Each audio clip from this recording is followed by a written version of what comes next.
noite. Bora começar nossos trabalhos dessa noite. Sala cheia. Isso é bom demais.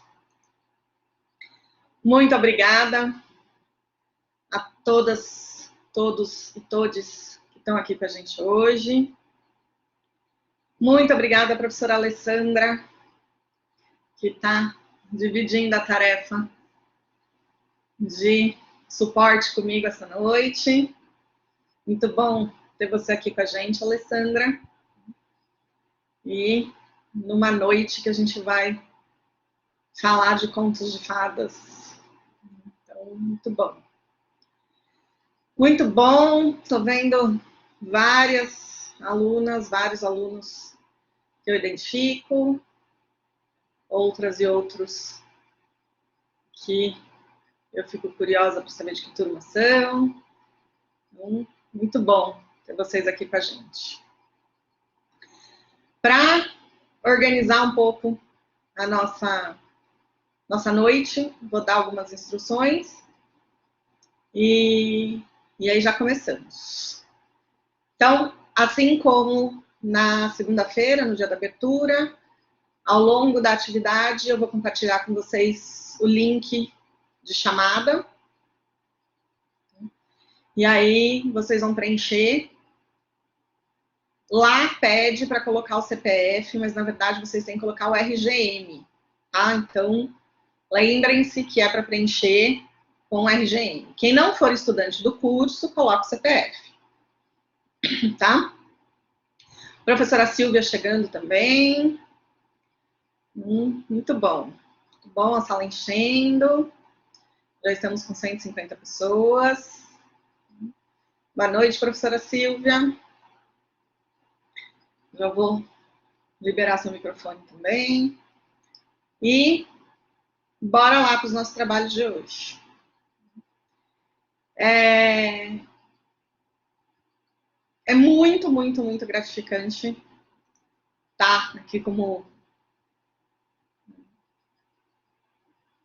apresentadora, facilitadora dessa conversa de hoje, e, na verdade, das próximas também. Hoje a gente vai receber 3 jovens psicólogas, 3 jovens profissionais, recém-formadas, acabaram de colar grau, recém-formadas neste curso, e dá um quentinho no coração trazer vocês para contarem um pouco das pesquisas que vocês fizeram, das discussões teóricas que vocês foram fazendo, das experiências práticas. Então, muito bom ter vocês aqui com a gente essa noite. E poder ouvir o que vocês têm para contar para a gente.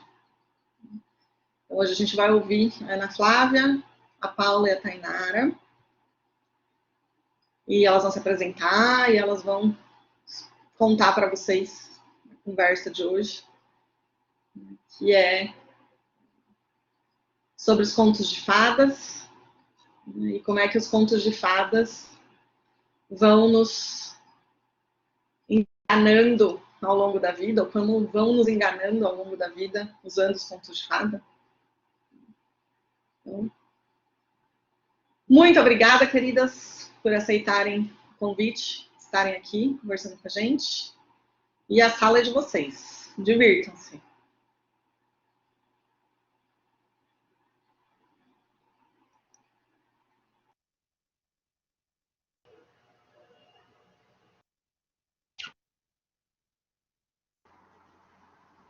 Vocês me ouvem?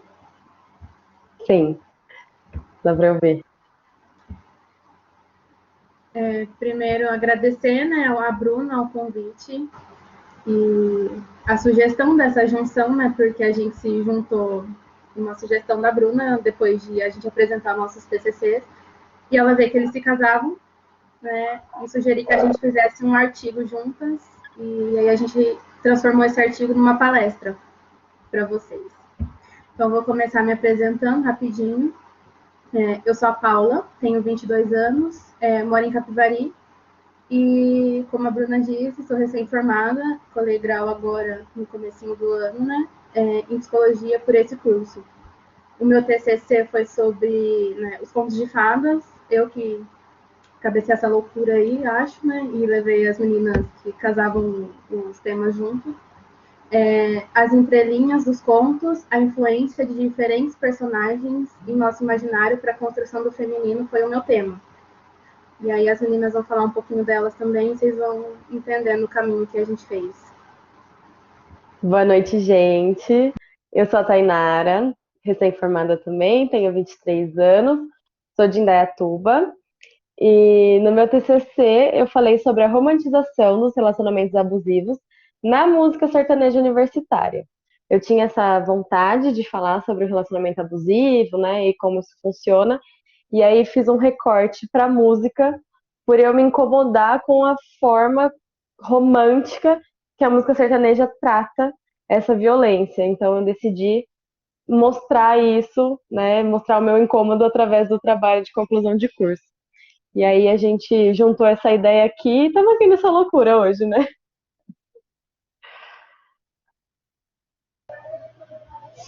Boa noite, pessoal.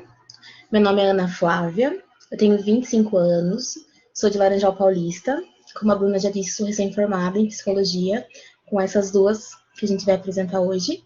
E no meu TCC eu falei sobre a vida da mulher após um relacionamento abusivo, que eu acho que eu fui pelo mesmo caminho da Tainara, de eu querer falar sobre o abuso, mas eu não queria falar somente dele, e eu percebi o quão precário é a nossa literatura ainda para a vida após o relacionamento, o que acontece depois. Então eu vou falar um pouquinho sobre isso hoje. Antes da gente, desculpa, começar a nossa palestra, a gente vai dar um aviso rapidinho, né? Que já que a gente vai falar sobre relações abusivas, né, a gente vai tomar todos os cuidados na nossa fala, mas ela pode ser gatilho para algumas pessoas. Então a gente deixa aqui, né, o nosso recado, a gente formou um time de psicólogas, né, que estão responsáveis por outras palestras, né, pelo ciclo de palestra todo, para dar um apoio caso alguém precise de um acolhimento depois das palestras. E aí a gente vai ver, a Bruna acho que vai divulgar os contatos, e aí a gente passa para vocês vão ter esse suporte. Agora, bora começar esse papo maluquice, né?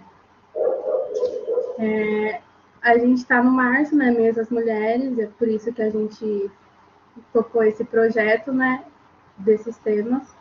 E aí, para começar, a gente quer situar vocês de que lugar a gente está falando, né? Que noção de homem e que noção de mulher a gente está abordando aqui.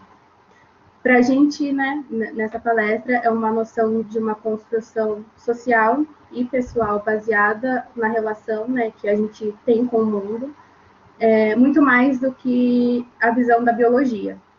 Então, é muito mais de uma maneira de se colocar no mundo, de se sentir no mundo, do que a própria genética, é o que a gente está falando. Mas a gente sabe que quando a gente nasce num mundo que existe antes da gente, a gente nasce numa família que está dentro de uma sociedade, num determinado tempo, né, com suas determinadas culturas, valores, crenças, e conceitos que estão pré-estabelecidos antes da nossa existência e que acabam, né, por encaixar a gente, né, em quadradinhos, em caixinhas. E aí, ao longo da vida, a gente vai se apropriando, né, dessas culturas, desses valores, dessas crenças e desses conceitos e formando a nossa singularidade. A feminilidade é um desses conceitos que existe antes da gente, né? A gente torna-se mulher ao longo da vida, mas a noção de feminilidade, a noção de mulher, ela já está posta quando a gente nasce. E assim como o conceito de hierarquia de gênero, que a gente sabe que está aí, né, e que complica um pouquinho a nossa vida, um pouquinho não, diria bastante, né? E eles estão postos, né, eles estão representados nos contos de fadas, porque os contos de fadas, eles são nada menos do que o homem contando a sua história, né? E aí eu trago uma provocação, né? O homem literalmente, porque os contos de fadas, eles trazem muito uma visão machista e eles foram escritos por homens, né? Então isso diz muito da visão de como a mulher é representada nesses contos. E aí, para começar a minha fala, eu vou trazer um breve resgate, né, de como surgiram esses contos de fadas. As primeiras versões, elas não eram infantis, elas não foram produzidas para crianças, como a gente conhece hoje. Elas foram produzidas para jovens moças com o intuito de educar, né, elas a serem boas meninas, boas mulheres, através dos finais cruéis. Então, o medo estava muito presente, né? E elas eram recompensadas pela bondade e muito punidas pela maldade. As versões estabilizadas, que são as que a gente conhece, elas são para o público infantil. Elas excluem esses finais cruéis, né? Então, a história da Cinderela, se não me engano, no começo, terminava com ela quebrando o sapatinho de cristal, machucando todo o pé, e acho que os olhos dela eram comidos por corvos, alguns pássaros, alguma coisa assim. Então, esses finais cruéis, eles são excluídos e dá-se um lugar para o romantismo e para uma idealização de um amor. Mas esse caráter educativo ele é mantido. E o medo continua sendo a ferramenta pela qual isso acontece. Então, se você desobedecer sua mãe, o lobo vai te pegar. Se você não for uma boa menina, nenhum homem vai te querer. E se você não tiver coragem, então você não é homem. Então, o medo, ele é trazido, né, ele é usado como uma ferramenta de manutenção dessa sociedade patriarcal que a gente tem, através da naturalização e da padronização de feminilidades e de masculinidades, né? Porque também está posta para a gente a noção da masculinidade. A feminilidade, a mulher, assim, ela aparece nos contos de fadas, no geral, por 3 alternativas. Ou pela maldade, que é personificada na bruxa, né, na figura da bruxa, que detém um poder, detém uma autonomia diferente das outras personagens femininas, e traz um apelo estético para a feiura, que relaciona essa autonomia, esse poder, não é à toa que elas têm aquele nariz comprido, as verrugas, que elas usam umas roupas feias, têm os cabelos ressecados, não é à toa, né? É uma relação que se cria implicitamente, né, nas entrelinhas, da feiura, do que é feio, do que não é bem visto pela sociedade, com esse poder, essa autonomia da mulher. E ela se aproxima, né, das bruxas reais, né, reais, da Inquisição, que eram condenadas por terem autonomia, por terem algum tipo de poder e serem ameaça para o patriarcado, para a sociedade, né? A segunda forma com que a mulher é representada é a bondade. E aí a gente traz a princesa como representante, né, dessa bondade. A princesa que é indefesa, né, em contraponto do poder da bruxa, a característica principal da princesa é essa incapacidade de defesa. E a beleza, né, que aí a gente tem uma ambiguidade, a beleza que é o bem visto, que seria o que a sociedade espera de uma mulher. A terceira é a fantasia, são as nossas fadinhas, que são as heroínas das histórias, mas diferente dos super-heróis, que a gente conhece os masculinos, né? Elas não têm um alter ego humanizado. Então a gente não vê um lado humano retratado, né? Ela não tem uma vida, não tem uma casa, não tem um trabalho, que ela vive sem ser, né, nessas aparições fantasiosas de heroísmo, que deixa essa imagem longe da realidade, né? De mulheres reais não podem ser heroínas. E aí a feminilidade valorizada, que é a da princesa, traz como as principais características, né, a capacidade de defesa própria, submissão, habilidade para serviços domésticos e aptidão para exercer a maternidade. Trago o contraponto da masculinidade também, porque é o choque desses dois ideais que vão potencializar as violências que a gente vai falar mais para frente. A masculinidade valorizada é a da virilidade, da força, da coragem, de uma estabilidade emocional que é cobrada dos nossos homens, né, dos meninos desde muito cedo, e uma superioridade que é atribuída a eles, né? Então, o choque desses ideais, né, de masculinidade e de feminilidade, eles são, assim, eu vejo eles como potencializadores e naturalizadores de negligências que podem levar a essas violências, né, que a gente vai falar aqui, que estão pautadas nos papéis sociais.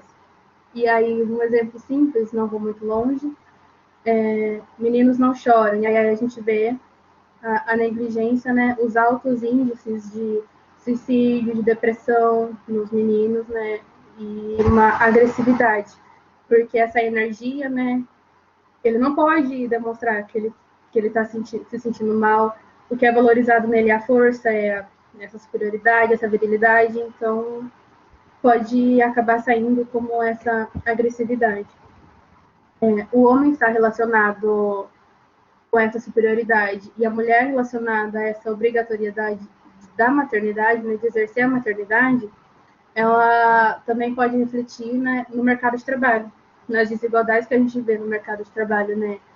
Mulheres são menos contratadas porque ela pode engravidar, e apesar da gente estar, né, cobertas aí pela lei do pós-maternidade, né, a gente vê muitas mulheres sendo mandadas embora depois que acaba esse período, né, da licença. Mulheres que ocupam as mesmas funções, têm os mesmos cargos e ganham menos. Então, não vou tão longe assim, tem exemplos na nossa cara, no nosso dia a dia. Vou falar um pouquinho de como aparecem, né, esses ideais de feminilidade nos contos de fadas propriamente ditos, né? Alguns exemplos. Então, primeiro, a espera desse príncipe encantado, que a vida da princesa gira em torno disso, né? Pegando a princesa aqui como a nosso ideal de feminilidade mesmo, porque é a feminilidade que é valorizada, que é esperada das mulheres, né? E aí deixo aqui nosso aviso que a gente está falando dos contos de fadas clássicos. Não abordo aqui agora essas atualizações que estão sendo feitas pela Disney, e que bom que estão sendo feitas, né? A gente não chegou lá ainda no nosso objetivo, mas a Disney está contribuindo aí para mudança nesse ideal de feminilidade. Então, a condição dessa princesa, da existência dela, está dependente, né? Está atrelada à figura masculina. Então, quando ela encontra um príncipe, quando ela casa com esse príncipe, ela ganha prestígio social, ela ganha prestígio financeiro. Então, é através dele que ela se torna alguém, né? Até então, ela não era ninguém, né? Então, é o objetivo da vida dela. E quando ela encontra esse príncipe, a gente vê a gratidão aparecendo muito nas histórias, né? A gratidão é um sentimento que compõe essa imagem de delicadeza e de moça dócil, né, das princesas. É uma característica muito marcante na personalidade das princesas. E isso contribui para o estranhamento, né, de posicionamentos e para o silenciamento dessas mulheres. Então, a Bela, que não quer casar, né, tentam arrumar de todo jeito para elas casar, né, com o bonitão lá, que seria o homem desejado por todas, né, que é viril, que é corajoso, né? Ela não quer isso, ela quer ler, ela quer estudar, ela quer viver, ela quer viajar. E aí causa estranhamento nessa sociedade, né? E quando eu falo de silenciamento, me vem muito à cabeça, né, na memória, uma música do filme da Pequena Sereia, que a Úrsula canta para Ariel. Eu vou ler aqui um pedacinho. O homem abomina tagarelas, garotinha caladinha, ele adora. Se a mulher ficar falando o dia todo, fofocando, o homem se zanga, diz adeus e vai embora. Não vá querer jogar conversa fora, que os homens fazem de tudo para evitar. Então, a Pequena Sereia, né, Ariel, ela abre mão da voz dela, não só do canto, né, é uma representação muito simbólica, esse silenciamento dela, né, essa castração do poder de expressão dela, né, da autonomia que é sugerida, né, dessa música, né? Então, mulheres que se expressam, mulheres que falam, que se posicionam, que não se calam, os homens não querem, elas não são as desejadas, né? E aí, continuando a música, o último versinho é: sabe quem é a mais querida? É a garota retraída. Nós, bem quietinhas, vão se casar. E aí aparece mais uma vez o casamento como o objetivo da vida dessas personagens, né? E é o ponto final da história. A gente não vê a vida desses casais, né, retratada após o casamento. O casamento é a representação do final feliz, felizes para sempre, né? E esse felizes para sempre deixa implícita a ideia de um amor perfeito, de um amor ideal, de problemas resolvidos a partir dali. E aí, escrevendo, né, pensando na palestra de hoje, eu pensei em um ponto que eu não coloquei no meu TCC, mas que a partir da conversa com as meninas, né, principalmente com o tema da Ana, me veio à cabeça.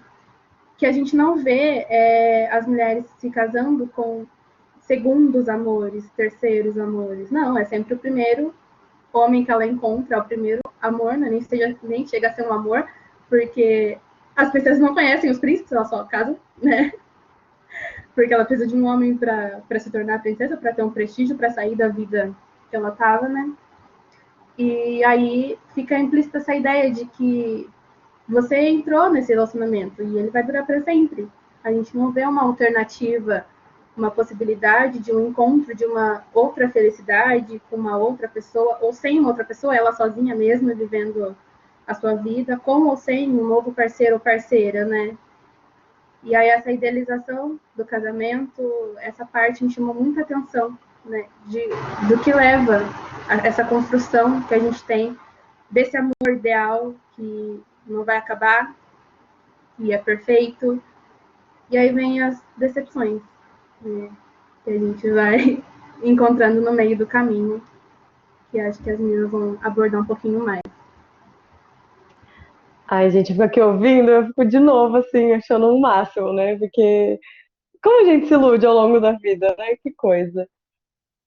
E o que que tem a ver os contos de fadas com a vida real, com os relacionamentos?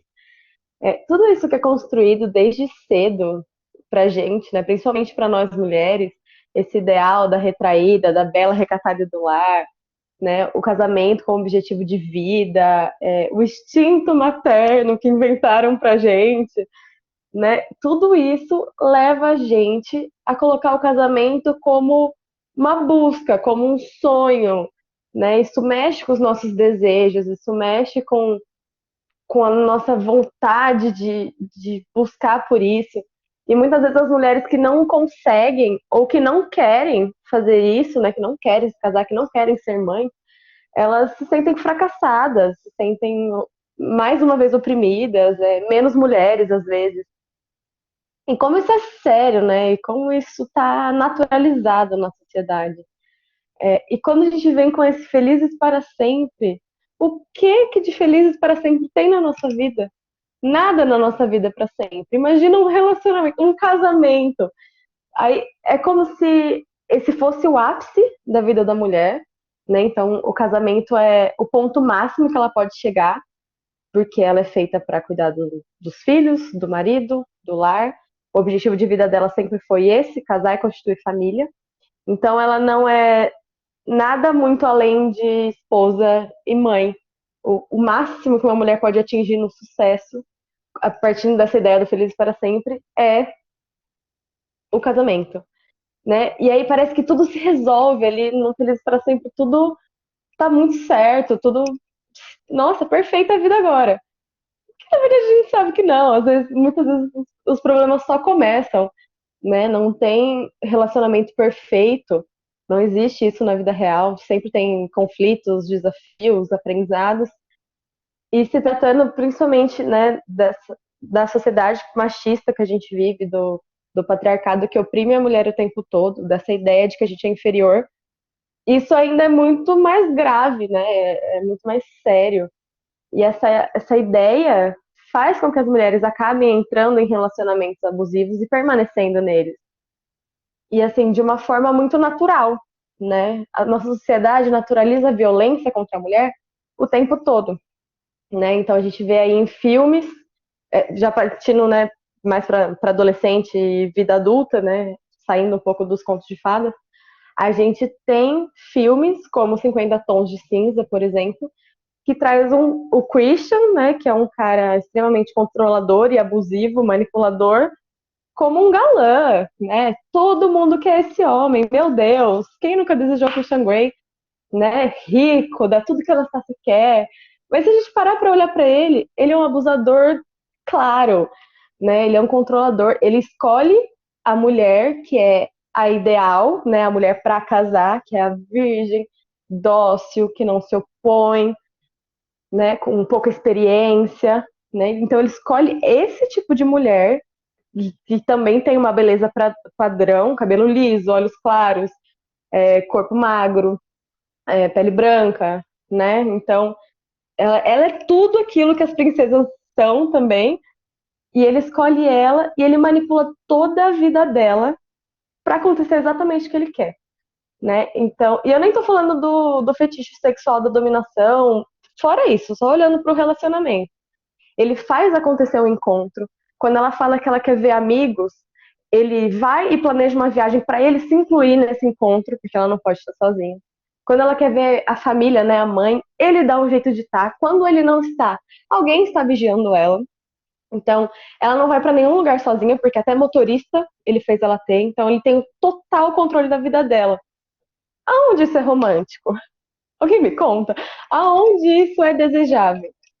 E só que essa glamorização faz a gente querer um Christian Grey na nossa vida. E é aí que a gente acaba caindo nos relacionamentos abusivos, né? Os jornais também contribuem para essa violência velada, né? Para essa coisa naturalizada. A gente já viu muitas vezes manchetes de jornal escrito: crime passional, marido apaixonado mata esposa, coisas do tipo. Passional dá a ideia de que foi por amor, que foi por paixão, né? Que ele matou a mulher porque ele amava ela demais e não suportava perder ela, ver ela com outra pessoa, enfim. E na verdade é um crime de ódio, é um feminicídio, né? Ela morreu por ser mulher, não por ser amada, mas por ser mulher, por ser vista como objeto, como posse. Muitas vezes tem aquele negócio de se não é minha, não é de ninguém, né? Então, tudo isso que vai minimizando a violência vai favorecendo que a gente entre nos relacionamentos, né? Na música, por exemplo, que como foi no meu TCC, a música sertaneja ela é vista como romântica, né? A sofrência, a coisa do amor. E na música sertaneja tem muitas letras de homens cantando claramente situações de violência com a mulher, né? Na música Propaganda do Jorge Mateus, por exemplo, a gente tem ele falando que conta para as pessoas que ela queima o arroz, quebra copo na pia, que de TPM ela é estressada, né? Bate o dedinho a culpa dele, mas que na verdade isso é tudo mentira. Que ele fala isso porque ele não quer perder ela para ninguém. Tá doido que eu vou fazer propaganda de você? Né? Isso não é amor, não. Isso é medo de te perder. Então, assim, mais uma vez, reforçando o ideal de mulher criado, né?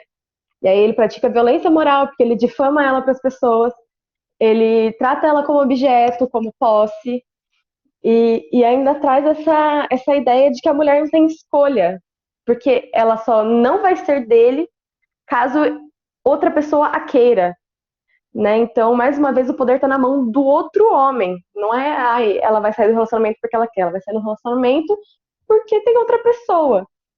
Então, a gente também escuta frases, né, ditados populares que naturalizam essa ideia de homem é assim mesmo, né? Não tem problema. Homem não sabe se controlar. Ai, meu Deus, que coisa. Mulher tem que fazer isso, mulher tem que fazer aquilo. Tudo isso vai ficando enraizado na nossa identidade, na nossa formação, e favorece com que a gente entre nesses relacionamentos abusivos. Antes de eu falar um pouco sobre o que é o relacionamento e como funciona os relacionamentos abusivos, eu gostaria de explicar a Lei Maria da Penha, né, os 5 tipos de violência que estão previstas na Lei Maria da Penha, que é a violência física, né, então qualquer coisa que coloca a sua integridade física em risco, chute, empurrão, puxão de cabelo, qualquer coisa. Sexual, né, qualquer coisa não consentida no sentido sexual, passada de mão, sexo quando você está dopada, qualquer coisa do tipo. A moral, que é essa da calúnia e difamação, que é quando o homem inventa coisas da mulher para o outro, é sempre assim, pautado na moralidade social e do que é visto pelas outras pessoas.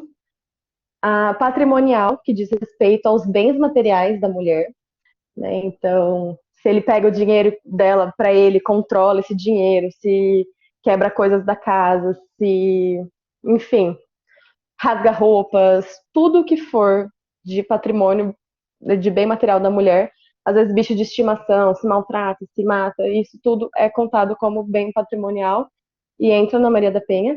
E a violência psicológica, que é a mais comum, mas ao mesmo tempo a mais sutil, por vezes, e a mais difícil de ser identificada, né? Mas aí a importância da gente entender como tudo isso funciona para a gente poder denunciar e não continuar sendo vítima desses homens abusivos.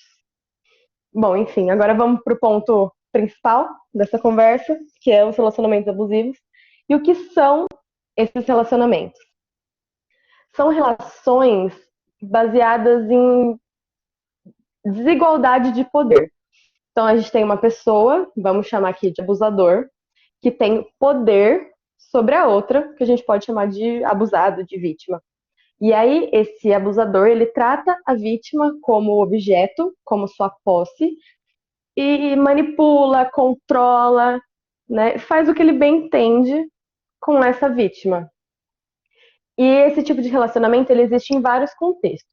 Pode acontecer em amizade, em família, no trabalho e nos relacionamentos amorosos, que é o que a gente vai falar aqui.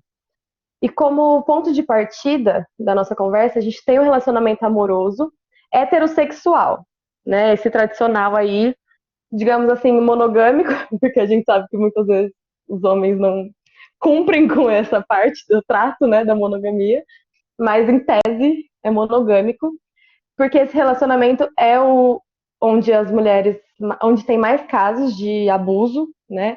E é o que condiz com os contos de fadas, né? Os contos de fadas ainda não estão modernos o suficiente para retratar outros tipos de relação. Aí você fala, Tainara, mas isso não acontece no relacionamento homossexual? Acontece, mas não é maioria.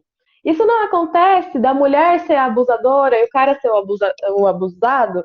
Acontece, mas não é a maioria. Então a gente vai falar do heterossexual, do homem como abusador e a mulher como vítima, porque isso é o que mais acontece. E aí, como que funciona esse relacionamento? Ele tem um ciclo de violência, que, né, como todo ciclo se repete, que começa com a fase do encantamento. Então é aquela fase do príncipe encantado, né? Aquilo que a gente sempre esperou, um cara legal, que te faz feliz, que tá sempre presente, até demais, né? Que tá ali te apoiando para tudo, sempre cuidando muito de você, né? Tá sempre ali com você. E aí essa é a primeira imagem, né? Do cara que te faz bem, e isso é que você vai guardar no seu coração. E aí depois vem a fase que começa a violência psicológica, né? E na maioria das vezes, essa violência começa de uma forma muito sutil, né? Então, começam os joguinhos emocionais ali, de repente você faz uma coisa que o cara não gosta tanto, ele para de falar com você, ele some, ele faz alguma coisa que você sabe que você não gosta, sem falar nada. Ele começa a demonstrar desinteresse, te ignorar. Por outras vezes, ele começa a controlar a sua roupa, né? Ele pode ser mais sutil no estilo: ai, amor, não vai com essa roupa não, coloca essa calça aqui, essa calça tá mais bonita, né? Ai, não passa tanta maquiagem, você é tão bonita naturalmente. Ai, fala um pouquinho mais baixo, né? Pra que gritar? A gente tá tão pertinho. Então ele vai ali podando de forma sutil, mas ele também pode ser um pouco mais imponente. Então ele pode chegar e falar assim: mulher minha, não sai assim, tira esses shorts agora. Ele pode chegar e falar: mulher minha, não engorda, se você tá feia, se você não emagrecer, eu vou te deixar. E aí começa a mexer na autoestima da mulher, começa a falar que ela não viu o que ela viu, que ela não escutou o que ela escutou, que ela é louca, né? Começa a distorcer as conversas, começa toda uma fase de manipulação, a afastar ela da família, dos amigos. Pra que você vai ver seu amigo hoje? Eu preparei um jantar tão legal pra gente. Marca pra outro dia. Ah, pra que você vai ver sua família? Você já tem a mim. Eu sou sua família. Né? Então isso vai afastando a mulher de toda a rede de apoio dela e deixando ela cada vez mais sozinha e mais dependente desse abusador. Depois disso, vem a fase de explosão, né? Que é quando o abusador se mostra de fato. Que é aquela hora que normalmente as pessoas que estão fora do relacionamento elas falam: tem alguma coisa errada aí. Porque quem é a vítima demora um pouco mais para perceber e tal. Mas as pessoas que estão fora normalmente nessa fase que costuma acontecer a violência física e ou a violência sexual, né? Então começa aí uns apertões no braço, um puxar mais brusco, a dar soco na parede para não dar na sua cara, a quebrar uma coisa e falar que a próxima coisa que vai ser quebrada vai ser você, acelerar o carro durante uma discussão, na hora do sexo forçar uma coisa que vocês já tinham combinado que não ia acontecer, coisas do tipo. Né? É a fase onde o monstro se mostra, digamos assim, onde o abusador põe a cara no sol. E aí depois vem a fase de culpabilização dessa vítima. Que daí o cara vai te explicar o que você fez de errado que levou ele a agir de determinada forma, de maneira agressiva. Então, e se você não tivesse usado aquele shorts curto quando a gente saiu, ninguém teria olhado pra você. E eu não teria te batido. Se você não tivesse gritado comigo naquele momento, eu não ia ter te batido. Se você fosse um pouco mais cabeça aberta e fizesse um pouco mais as minhas vontades na hora do sexo, eu não precisava ter forçado aquele dia. Você ia querer naturalmente. Então ele vai te mostrar o porquê que ele é abusivo, né? E como isso tudo vem de você, como isso tudo é culpa sua. E aí depois dessa fase vem a tão famosa lua de mel, que o nome é bem autoexplicativo. É a fase onde o cara vai se desculpar, vai prometer mudança, vai fazer aquilo que você sempre quis, um jantar romântico, uma viagem que você já estava querendo fazer faz tempo. Vai te agradar da maneira como ele puder. Falar, eu não sou aquilo, foi só uma situação, isso não vai acontecer de novo, né? Eu tô aqui com você, eu te amo demais, fica comigo, meu amor. E aí o ciclo recomeça, né? E esse ciclo só é rompido quando ele cansa da vítima e larga ela por algum motivo dele, ou quando essa vítima está fortalecida o suficiente para sair do relacionamento. E no pior dos casos, esse ciclo acaba quando a mulher é morta pelo parceiro, né? Então, o ciclo continua até que uma dessas coisas aconteça. E aí a gente olha para essa mulher muitas vezes, a gente, sociedade, né, no caso, olha para essa mulher muitas vezes e fala: por que você não sai do relacionamento? É tão fácil. É só largar. Por que você tá com ele? Você gosta de apanhar, né? O que você tá fazendo aí? Denuncia esse cara, não sei o quê, não sei o que lá. Cheio de palpite, cheio de solução para a vida da mulher. Mas a gente esquece de olhar para as dificuldades que essa mulher encontra. Ela tá isolada, né? Ela não tem para onde ir, ela não tem uma rede de apoio, ela tá completamente sozinha. E bem ou mal, o abusador é a única pessoa que tá perto dela, né? Ela não acredita mais nela mesma porque ela é louca, né? Porque ela não sabe o que ela faz. A autoestima dela tá lá no pé, ela é feia, então nunca mais ela vai conseguir outro relacionamento, né? Ela vai ficar sozinha para sempre, porque ninguém vai querer essa mulher louca, feia, né? Ela pode ter medo, ela pode estar sendo ameaçada, então temendo pela vida ela decide ficar, mesmo sem perceber que aquilo mata ela aos poucos, né? Ela pode ter esperança de mudança do parceiro, então essas promessas que vêm, e ela fica se agarrando nisso, se agarrando nos bons momentos que já aconteceram, e por isso ela tem dificuldade de sair. Muitas vezes tem filhos envolvidos, né? E essa crença social de que os filhos têm que estar perto dos pais na criação, então a mãe não abre mão desse relacionamento por conta dos filhos. pode também ter dependência emocional e financeira, que é ainda muito complicado, né? Porque muitas vezes a mulher não trabalha, o cara que sustenta. E o que ela vai fazer se ela não tem como alimentar ela e os filhos, se ela não tem trabalho? Como que ela larga esse cara? Ela não tem ninguém, ela vai viver do quê? Vai pra rua? Né? Então isso é bem complicado.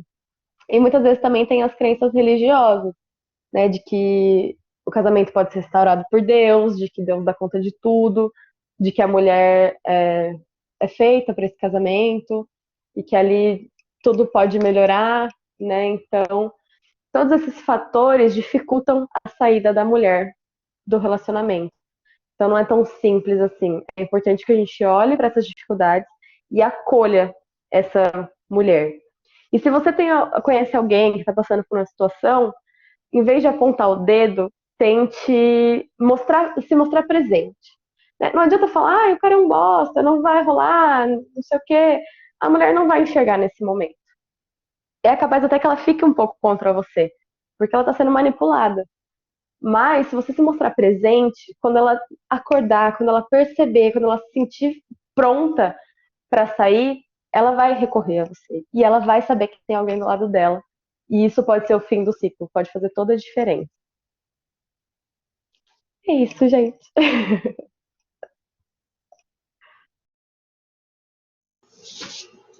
Então, como a Tainara estava falando, sobre a dificuldade de sair desse ciclo.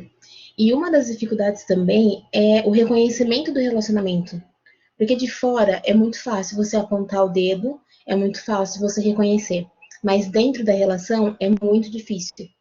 Porque desde como a Tainara já estava falando, a agressão, ela não é tão explícita. E quando ela é psicológica, ela é menos explícita ainda. Ela começa tão sutil e tão devagar que a hora que você percebe, você já não tem forças para sair de dentro desse relacionamento. E você rotular o seu relacionamento como abusivo, você aceitar que você foi abusada, é uma tarefa difícil. E para a mulher que foi negligenciada, que é isso que a gente está falando aqui, de uma mulher negligenciada, uma mulher abusada, é muito mais complicado. É uma tarefa dolorosa. E ali, quando ela sai desse relacionamento, ela se percebe sozinha, porque a rede de apoio dela está totalmente enfraquecida. Como ele afastou ela já de todos os amigos e da família, ela se sente ali incapaz de continuar sem ele. Então, como que ela vai romper esse relacionamento e ser uma pessoa saudável? As coisas não são tão fáceis assim. A aceitação do relacionamento ela é muito precisa. Você aceitar que você teve um relacionamento abusivo e lutar pela sua reconsideração, né? Você lutar para voltar a ser você. Porque a mulher, quando ela é submetida ao relacionamento abusivo, ela se perde. Ela perde a identidade, ela perde o ela mesma, ela acaba se desvinculando de tudo aquilo que ela construiu ao longo da vida. A mulher, ela carrega sempre uma questão de culpa, né? Parece que é implícito da mulher a culpa. Nós somos culpadas por não querer casar, nós somos culpadas por não querer ter filhos, e nós somos culpadas quando os nossos relacionamentos não dão certos. Ninguém ou pouca gente chega para você e pergunta o porquê do seu relacionamento não deu certo. É sempre a mulher a culpada. Dentro dessa culpa, a mulher também carrega o peso de cura. Né? A mulher precisa curar e cuidar das pessoas. Então, ela traz com ela essa questão que ela precisa cuidar do relacionamento dela e cuidar desse parceiro, seja ele abusador ou não, em relações saudáveis. Mas o abusador, ele sempre vai trazer uma questão de que ele é um coitado. Ele já passou por traumas, ele precisa da ajuda da mulher, ele precisa daquela mulher forte que ela é, de toda essa autoestima que ele traz no começo do relacionamento, ele vai precisar dela ao decorrer. Então a mulher, ela ainda leva esse peso de cuidar do abusador dela. E quando se rompe isso, ela leva a culpa de estar abandonando. Ela ainda luta com o luto do abandono. Ela ainda passa por um luto do término de relacionamento, como se fosse um relacionamento saudável e que ela tivesse abrindo mão do seu conto de fadas, o que é muito difícil. Então, se perdoar é o primeiro passo para banir de vez o seu relacionamento abusivo. Porque, muito ao contrário do que a gente pensa, o relacionamento abusivo ele não acaba com o término do relacionamento. É todo um processo pós-relacionamento. Eu termino o relacionamento, mas eu tenho que trabalhar toda a questão de como eu estou lidando com isso e como vai ser reinserido isso na sociedade. Então, se perdoar é o primeiro passo. A rede de apoio da mulher é muito importante, seja ela familiar ou seus amigos. Mas essa rede de apoio ela está enfraquecida, porque ela estava afastada. Então, como a Tainara falou, se você conhece alguém que está num relacionamento, pontuar é necessário? É necessário, claro, mas existem horas, existem momentos para ser pontuados. Então, não adianta eu chegar e apontar o dedo na cara da pessoa que está sendo abusada e falar, olha, você está errada, você está deixando ele fazer isso com você. Não, se faz presente e começa a encorajar essa mulher, né? Começa a tentar provar para ela que ela é capaz, que ela já tinha uma vida antes desse relacionamento. Olha tudo que ela fez até chegar nele, e após ele também vai existir. Então, enalteça essa mulher, faça ela acreditar que ela é capaz, sim, de viver pós-relacionamento. Então, fortalecer as redes de apoio é muito necessário, sabendo que tem que ter paciência para ser rede de apoio, porque você vai ouvir 565 mil vezes a mesma história, as mesmas dores, você vai acompanhar as mesmas lágrimas várias e várias vezes, tá? A terapia, ela é mais do que necessária, agora eu vou puxar um pouco o nosso lado, né? Mas a terapia, ela é mais que necessária porque além da escuta ativa que a mulher vai encontrar ali, você poder falar sem um julgamento, você falar sem o medo de ser apontada como errada numa situação, é muito importante nesse momento.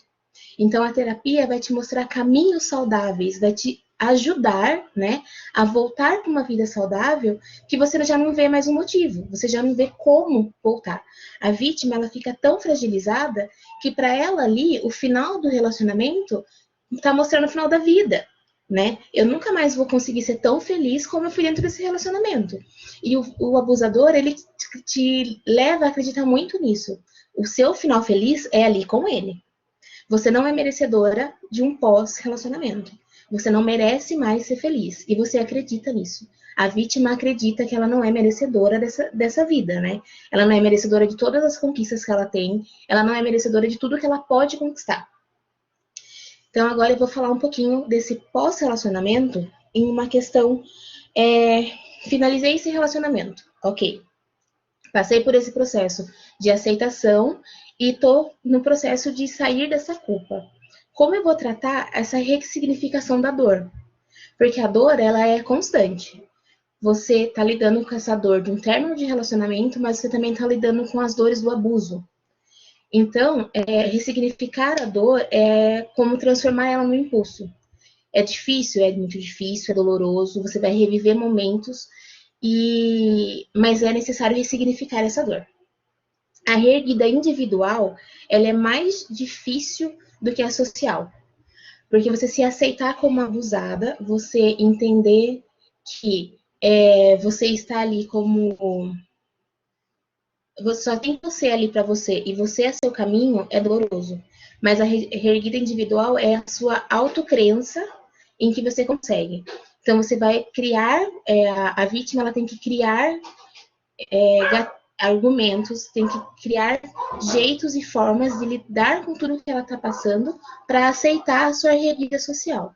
Muitas mulheres relatam que a sua volta à sociedade é muito difícil, porque o abusador, como a Tainara disse lá atrás, ele começa a pontuar pequenas coisas. Então, você é inconveniente porque você fala muito alto.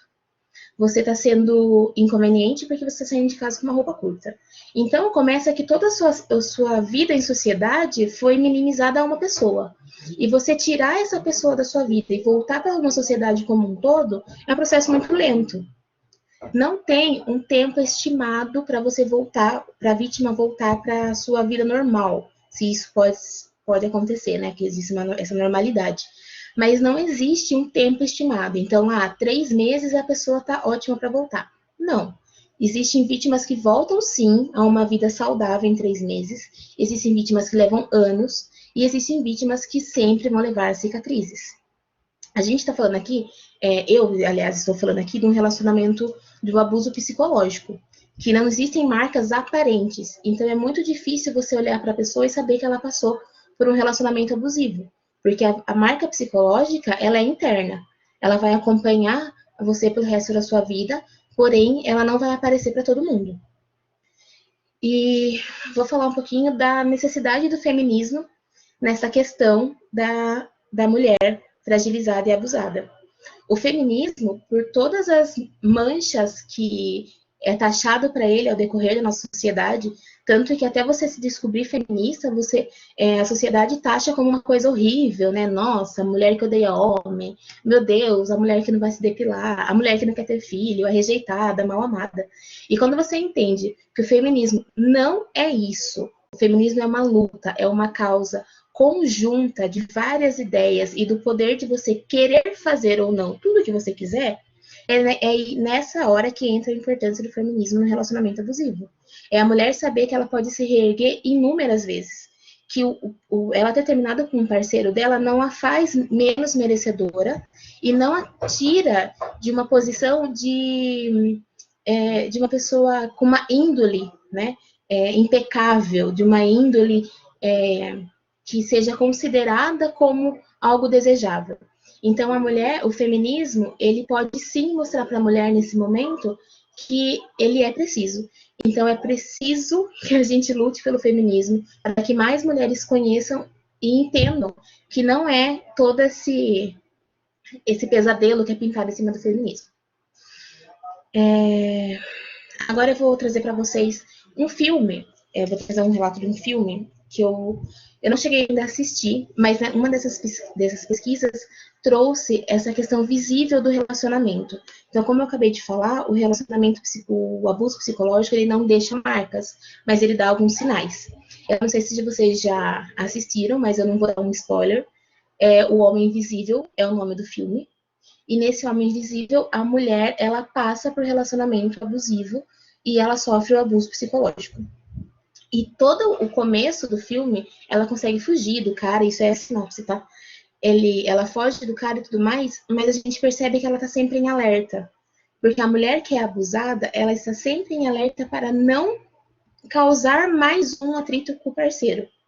Ela vai estar sempre preparada para evitar conflitos, porque qualquer coisa que saia fora do que ele imaginou, do que ele traçou, vai trazer conflitos. E esses conflitos vão ser os xingamentos, vão ser as brigas, e entra todo no ciclo que a Tainara já falou do relacionamento. Então, esse filme mostra muito isso, se alguém tem alguma dúvida sobre o quanto isso pode fragilizar a vida de uma mulher. E agora eu vou trazer para vocês um pouco um relato pessoal de um relacionamento. E como a Paula já falou no começo, pode trazer alguns gatilhos e a gente vai estar aqui para acolher depois. Eu já passei por um relacionamento abusivo e que foi muito difícil para mim conseguir nomear isso como abusivo, porque eu já não enxergava com esses olhos. Eu achava que o que eu passei foi um relacionamento normal, e não foi. Então, eu já fazia faculdade, eu já estava no segundo ano da faculdade, e eu conheci a pessoa, já era conhecida, a gente se aproximou e aconteceu o relacionamento. E no começo era tudo muito bom, né? Ele estava disposto para mim 24 horas por dia. Eu sabia que se eu ligasse 3 horas da manhã, ele estava na porta da minha casa. E a minha autoestima subiu, assim, um patamar que eu não conseguia nem me reconhecer, né? Porque, nossa, eu era a melhor mulher do mundo, eu era a mulher super comunicativa, eu era a mulher presente, eu era a mulher aquela que enaltecia, que era base para ele em tudo. Ok. A violência, ela começou muito sutil. Começou com dicas de tipo, nossa, mas você gosta tanto assim de beber, por que você não diminui a cerveja que você bebe no final de semana? Nossa, mas você precisa passar um batom tão forte, por que você não passa só um gloss? Eu gosto de mulher com gloss, assim. Você tá bem mesmo com o seu corpo? Você aceita seu corpo do jeito que ele é? Não, pra mim não tem problema nenhum, não faz diferença. Mas é que às vezes, né, é bom a gente dar uma pensada na sua saúde. Seus amigos, eles não são seus amigos, eles são amigos de festa, são amigos de rolê. Você não precisa ficar tão perto deles assim. E assim foi acontecendo, sutilmente. Até que chegou momentos que a agressão ela era muito mais verbalizada, né? nossa, eu faço educação física e os meus amigos falaram que você é o modelo que eu tenho para te ajudar a emagrecer, né? Nossa, dá para colocar no meu TCC, fazer um currículo. Ah, e a minha mãe falou que você sempre foi gordinha, mas se engordou tanto de um tempo para cá, né? Ah, mas como eu vou saber o que você fazia nesses rolês, já que você saía a maioria das vezes com homens? O que você não fazia no meio desses rolês? Para que você precisa conversar com tanta gente? Você não pode conversar comigo todos os assuntos? E isso foi cada vez mais me colocando dentro de uma caixa. E cada vez mais eu fui me fechando. Então, assim, eu passei da pessoa que conversava com a sala inteira na faculdade para a pessoa que não saía na hora do intervalo porque não podia encontrar com ele lá fora. Eu passei da pessoa que tinha 5 grupos de amigos no WhatsApp para a pessoa que ficou com um grupo só para não dar aquele gostinho de abandonar de vez todos os grupos que tinha. Eu não falava mais com quase ninguém da minha roda de amigas. A minha roda de amigos se tornou só as meninas da faculdade, porque eu tinha o convívio com elas todo dia e isso ele não podia controlar. A minha família, eu acabei me afastando até da minha família, porque o final de semana que ele estava aqui em casa, eu estava com ele, e eu não precisava ficar tão perto dos outros, já que eu via eles todos os dias da semana. E ao decorrer de tudo isso, eu fui me sentindo realmente muito enfraquecida, porque eu já não tinha mais forças para lutar, porque eu não era a mesma pessoa que eu era no começo. E quando a gente terminou, aliás, quando ele terminou comigo, porque eu não fui capaz de reconhecer esse relacionamento e terminar, ele me falou uma frase que ficou muito marcada para mim. Ele falou assim que quando ele me conheceu, eu era uma mulher cheia de luz. Eu era uma mulher que onde eu chegava, todo mundo reparava em mim. E eu me tornei uma pessoa fria. Uma pessoa que não sorria mais, uma pessoa que não tinha assunto. Então, por que ele ia ficar comigo? Por que ele ia continuar com isso? E foi assim que a gente terminou. Mas o abuso, ele não acabou aí, né? Tudo que ele me fez passar não foi suficiente para ele. Ele controlava toda a minha vida após término. Então, ele continuou controlando os horários que eu entrava no WhatsApp, ele continuou controlando as pessoas que eu conversava, e eu permiti que isso acontecesse. E quando eu reconheci o relacionamento como abusivo, e quando eu procurei ajuda profissional, fiz a terapia, para mim o que muito pesava era que, como eu, estudante de psicologia, tendo matérias que eram para me auxiliar, tinha me deixado cair, né? Tinha me deixado levar por isso, por tudo isso que aconteceu. E isso foi pesando muito mais. Então, a minha reerguida foi muito devagar. Eu demorei muito tempo para sair de casa sem ter medo de encontrar com ele na rua. Eu demorei muito tempo para voltar a falar com meus amigos, porque eu tinha vergonha de falar para eles que, olha, não deu certo meu relacionamento, eu tô voltando. Parecia que eu estava sendo muito ingrata a tudo que eu fiz. Demorou muito tempo para eu conseguir voltar a passar um batom.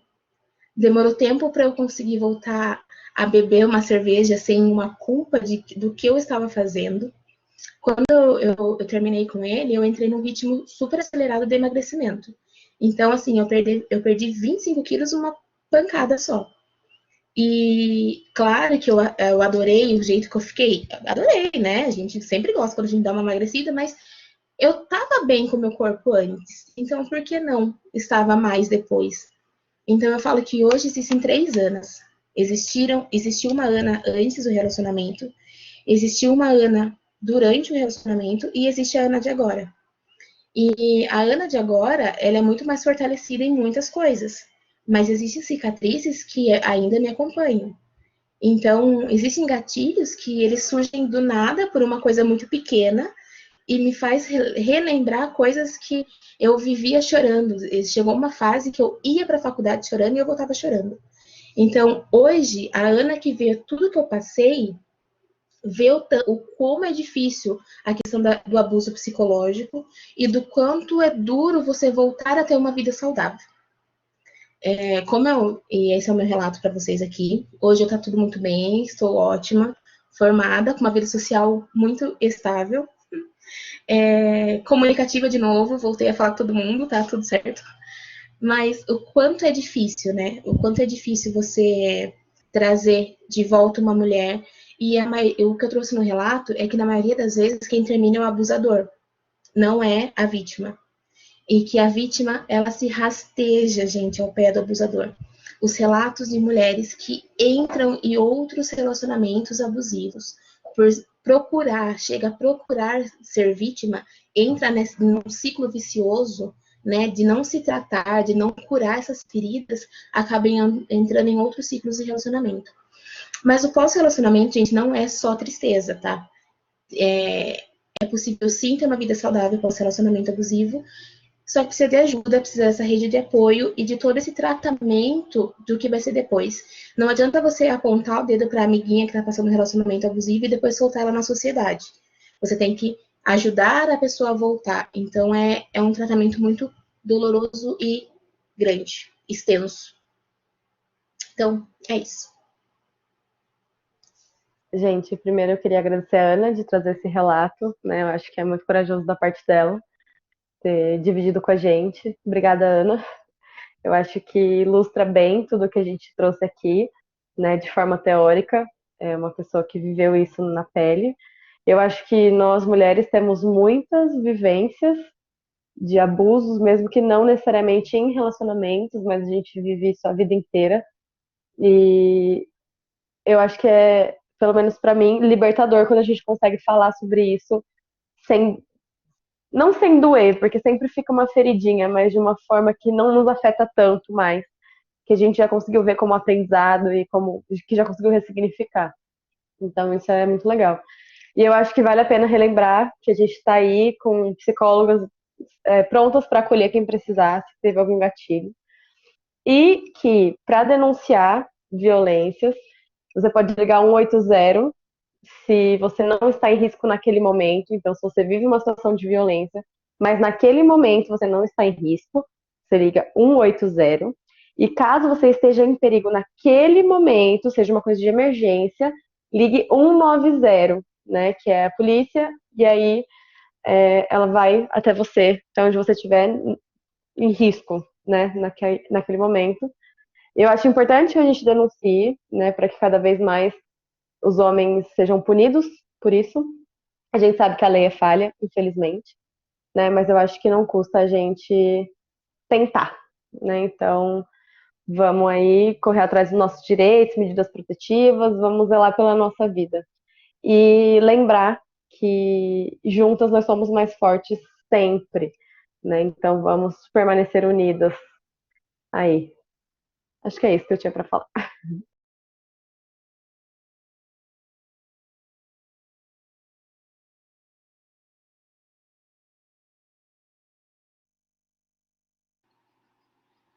Muito bom ouvir vocês.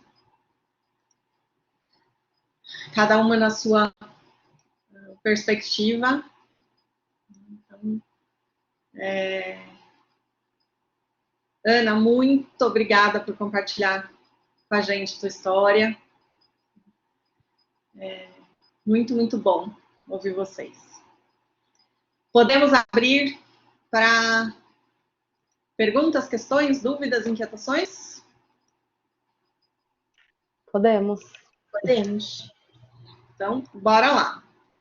Gente, quem tiver dúvida, pergunta, inquietação, incômodo, levanta a mão e a gente vai abrindo o microfone para vocês fazerem perguntas.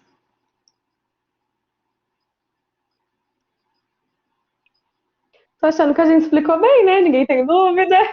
Quem tem dúvida que arrasa. Gente, podem compartilhar coisas, fiquem à vontade.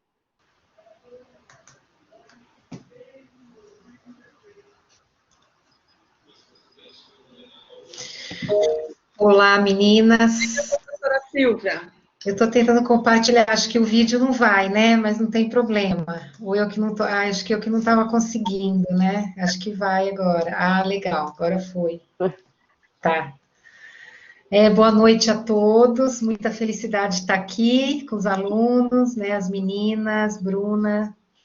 E, nossa, eu fico muito emocionada, viu, de vê-las aqui, né? Vocês recém-formadas, com toda essa informação, esse conhecimento, essa experiência. Nossa, é muito orgulho, né, Bruna? Puxa vida, parabéns, viu, meninas?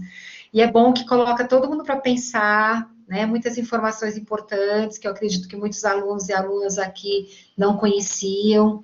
Muito bom mesmo, viu? Parabéns. E eu queria saber que a Ana, ela se interessou por esse tema, porque ela passou por isso, né? E aí eu queria saber das meninas, por que vocês se interessaram por esse tema, em que momento, se foi na faculdade, em que momento, alguma disciplina, alguma leitura, algum trabalho que vocês fizeram, alguma palestra que vocês participaram, como que surgiu esse interesse de vocês duas com relação ao tema? Bom, acho que eu posso começar respondendo. Muito legal, Silvia, te ver aqui. Muito obrigada pelas suas palavras. Eu, o meu interesse por isso partiu de um lugar de mulher feminista, né? Então, que eu fui me dando conta de tudo isso que a gente vive ao longo da nossa vida, da maneira como a gente é retratada, reprimida, né? De tudo que é imposto. E quando eu me percebi feminista, eu vi que eu sempre fui, desde muito nova, né? Eu tinha em casa um pai que era o provedor, minha mãe não trabalhava, e aquilo já me incomodava de alguma maneira desde sempre, né? E aí eu fui percebendo que eu tinha várias iniciativas feministas, vários pensamentos, né? E aí quando eu comecei a me dar conta, né, da violência que a gente sofria, de como tudo isso era representado na sociedade, como isso era normal para muita gente, né, naturalizado, isso me incomodou muito forte, assim. E eu falei, preciso falar sobre isso. Eu preciso falar disso com o mundo. Eu não sou eu que estou chegando pro mundo, mas assim, preciso compartilhar isso, preciso mostrar o que eu estou percebendo, que não é natural, que não pode estar acontecendo. E aí eu fiz o meu recorte, né, na música sertaneja, pelo incômodo de mais uma vez estar sendo romantizado, tudo isso que acontece, né, toda essa violência que a gente sofre. Então, de mulher feminista para pessoa que ouvia música sertaneja e cantava sem nenhuma reflexão, né, quando eu parei para escutar, me incomodou num lugar muito assim pessoal de mulher mesmo. E a gente tem, né, aí, ao longo da vida, algumas vivências com caras não tão legais, né, alguns bem babacas.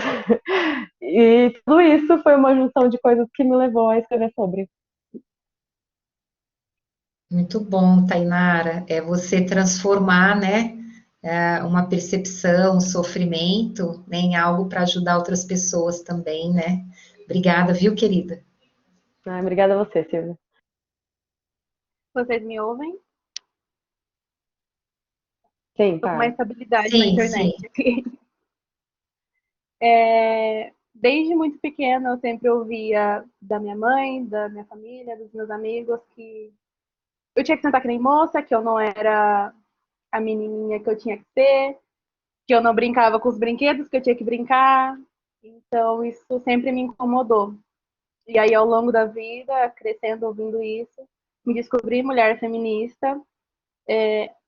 De início, eu queria falar sobre o cerne dessa violência, mas eu ia falar de uma perspectiva da masculinidade. Então, assisti um documentário que eu indico para todo mundo. Vou digitar aqui rapidinho, é The Mask You Live In, que fala sobre como a gente cria os nossos meninos para ocupar esses lugares. Só que quando eu fui escrever meu TCC, eu não senti que eu estava no lugar de fala para falar sobre masculinidade. E aí foi uma sugestão da Bruna falar então sobre o ideal de feminilidade. Que aí acabou me trazendo essas memórias do que eu vivi de quando eu era criança, que são muito vivas, né? E acho que muitas mulheres ouvem isso desde muito pequenas, de existe um padrão e você tem que se encaixar nele, né? Você só vai ser mulher se você se encaixar nessa caixinha. E aí eu queria descobrir outras maneiras, né, de ser uma mulher, de ser feminina e de ocupar os espaços que eu desejo ocupar, que eu quero ocupar e que eu mereço ocupar. E aí eu fiz esse trabalho. Pretendo continuar essa pesquisa falando da parte masculina, sim, porque apesar de não me sentir totalmente confortável por uma questão de lugar de fala, as pesquisas de masculinidade, a maioria são feitas por mulheres mesmo, e a gente precisa falar sobre isso também. Né? Esses ideais, essas caixinhas aprisionam os homens também, né? E fazem mal para a sociedade como um todo. Ai, Paula, que interessante, né? Você desde pequena aí tendo essa percepção, né? E ajudando também aí as mulheres. Nossa, vocês três foram demais, viu? Obrigada e muito sucesso aí para vocês. Obrigada, Silvia. Muito obrigada. Obrigada, Silvia.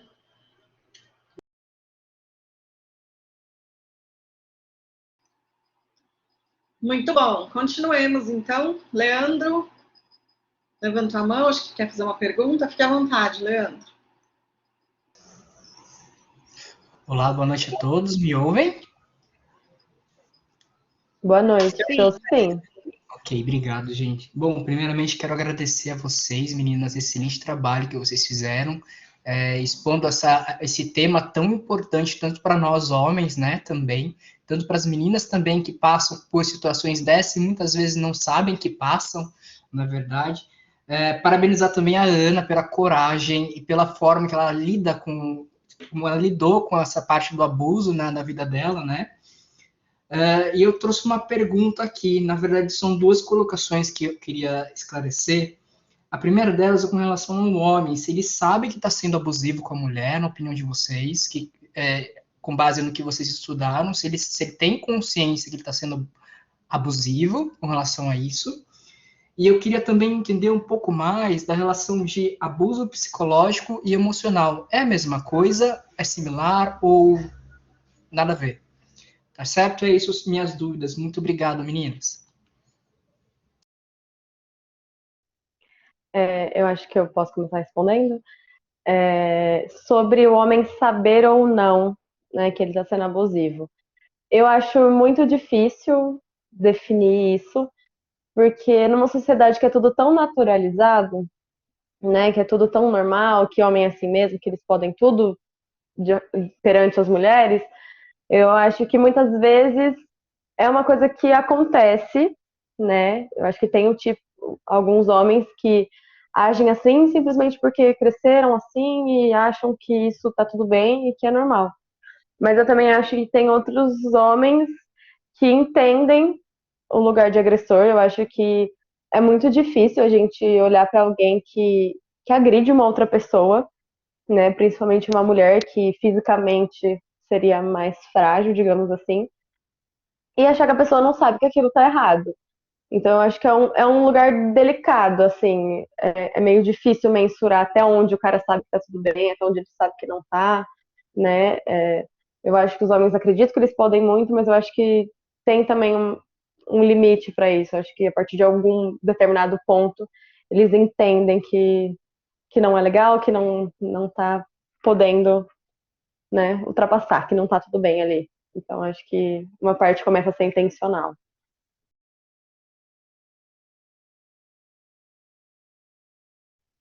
Meninas, acrescentem, querem falar alguma coisa?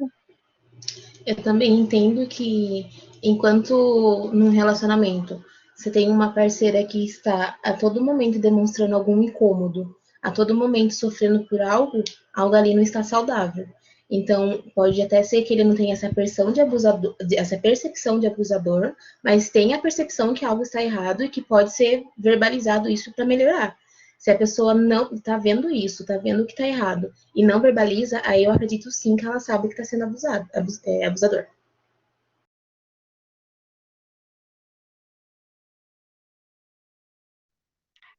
Paula, vai falar alguma coisa?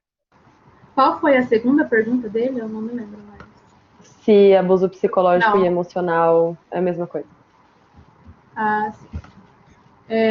Eu acredito que, assim, nós temos caixas, né, lugares para se encaixar esses abusos para um entendimento mais fácil.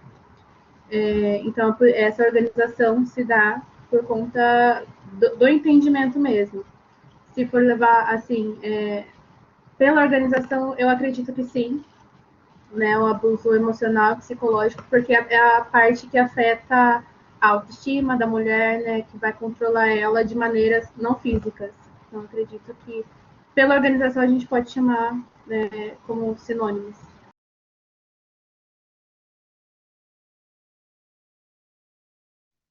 Respondemos as perguntas? Leandro, né? Se eu não me engano, Leandro. Leandro? Oi, Elas tudo certo? contemplaram? Obrigado, meninas. Obrigadão. Ótimo. Bruna, vamos lá? Diga a sua inquietação para gente.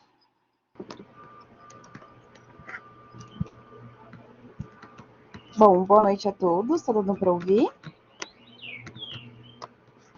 Sim. Sim, tá. Ainda assim, boa Primeiro, eu noite. gostaria de agradecer as meninas, né, pelo depoimento, por apresentar esse trabalho tão gratificante, né? Me identifico muito com a fala que elas trazem, né, de se identificar nesse papel de mulher, vendo convivendo e vendo esse tipo de violência acontecer. Eu acho muito importante esse tipo de discussão, porque muitas vezes nós, nessa situação, não identificamos esses tipos de violências mais sutis, né, mais veladas, e através dessas conversas a gente percebe que a gente reproduz alguns tipos de comportamento, né? Não exatamente como o machismo produz, né, os homens produzem, mas de alguma forma a gente reproduz, né? E é importante a gente pensar sobre esse assunto, conversar sobre esse assunto, para entender também o nosso papel nisso, né? Nosso papel com outras mulheres.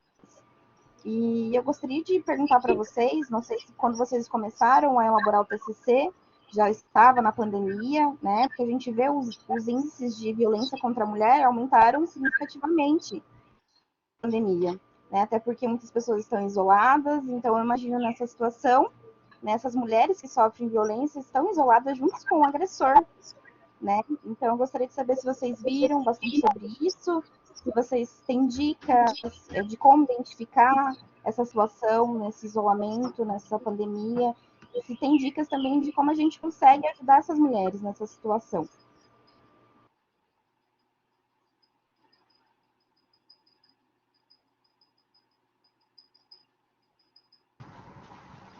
Acho que eu posso começar a falar.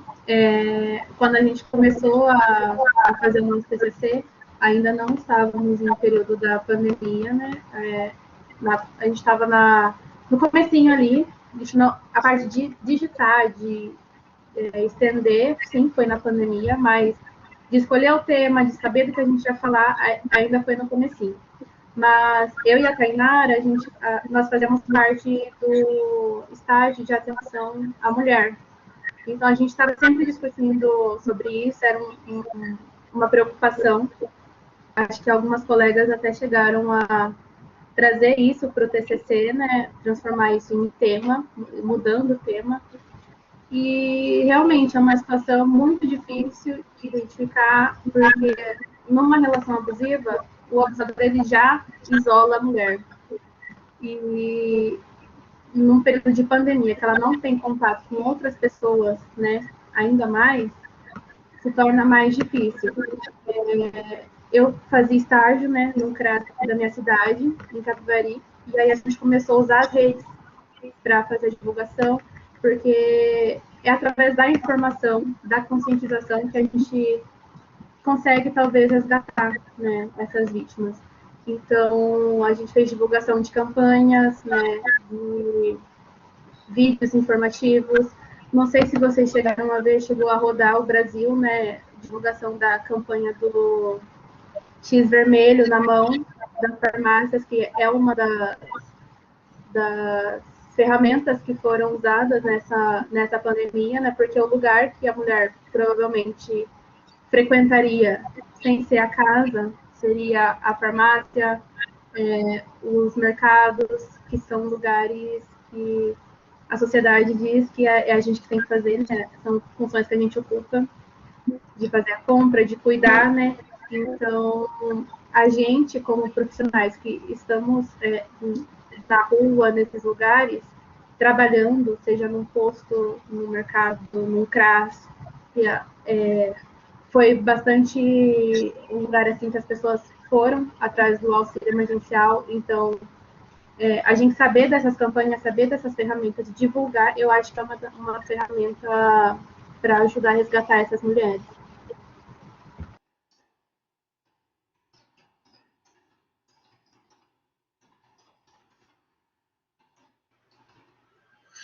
E a gente também tem que pensar que a informação ela é uma das únicas formas que a gente tem nesse momento. Porque para você conseguir enxergar esse abuso dentro de uma casa numa pandemia é muito difícil, sem uma denúncia. E os casos aumentaram tanto e as denúncias também, né? Então quer dizer que as pessoas estão sim mais informadas, estão acreditando um pouco mais também na justiça, que a gente sabe que é falha, que muitas vezes acontece o pior por falha de justiça, mas eu acredito que uma das únicas formas nesse momento é a informação. E sobre como a gente pode ajudar de fora, tudo que a Tainara falou antes, durante a palestra, de se mostrar presente e de ser uma mão ali estendida, né? Para saber falar para a pessoa onde ela tem que recorrer, para onde ela tem que, para onde ela pode correr, né? Para onde ela pode denunciar, saber informar algumas coisas e se mostrar ali presente para ela saber que ela pode recorrer a você nesse momento.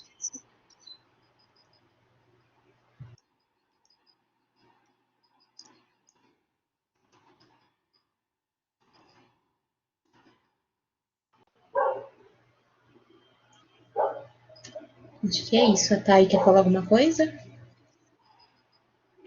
Não, acho que vocês falaram tudo das campanhas, da informação. Tô com vocês, é isso mesmo. Bruna, contemplou seu questionamento? Sim, contemplou sim, agradeço as informações e conhecimento. Muito bom, obrigada, Bruna, pelo teu questionamento. Maiara, boa noite, fale conosco.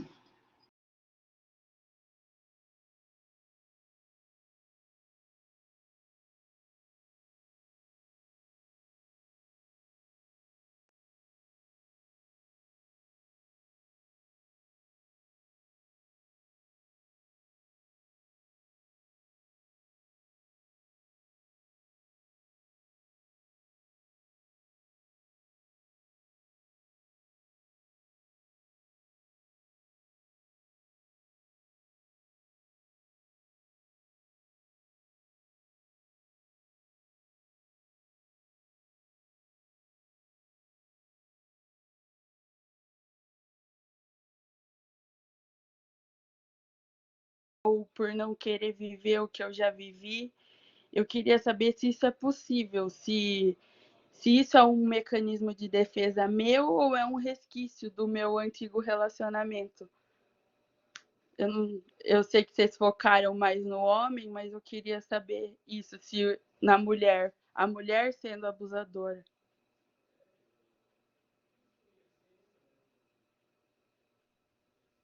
Bom, vou começar falando.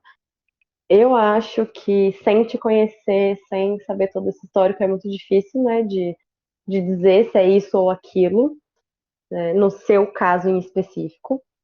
Mas eu acredito que quando a mulher se torna abusadora, é um reflexo do abuso que ela sofre, né? Aquela história do oprimido vira opressor, né? Então a gente acaba reproduzindo algumas coisas, às vezes até como forma de se sentir menos abusada ou estar menos em risco. Então eu acredito que pode ser do coisas que já passou, eu acredito que pode ser para se defender, né? Eu vejo assim que eu mesma, quando tomei consciência de tudo que acontecia, por muitas vezes eu adotei uma postura defensiva, né? Não digo abusadora, mas digo defensiva. Então qualquer homem que falava, sabe, não fala comigo não, aqui não vou cair nessa. Então eu acho que por defesa, por medo e às vezes até por reproduzir o que a gente vive, né? É o que a gente sabe às vezes fazer, é como a gente sabe viver num relacionamento muitas vezes, isso acaba acontecendo.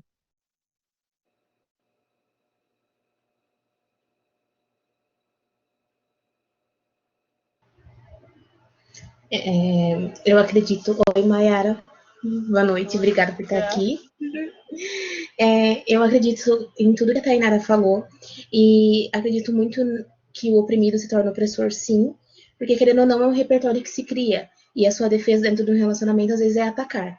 Então, quando você passa para um próximo relacionamento, por mais que ele seja um ótimo relacionamento, existem sim algumas coisas que vão se repetir, alguns comportamentos, algumas relações se repetem, e eu acho que isso acaba se tornando gatilho para a opressão.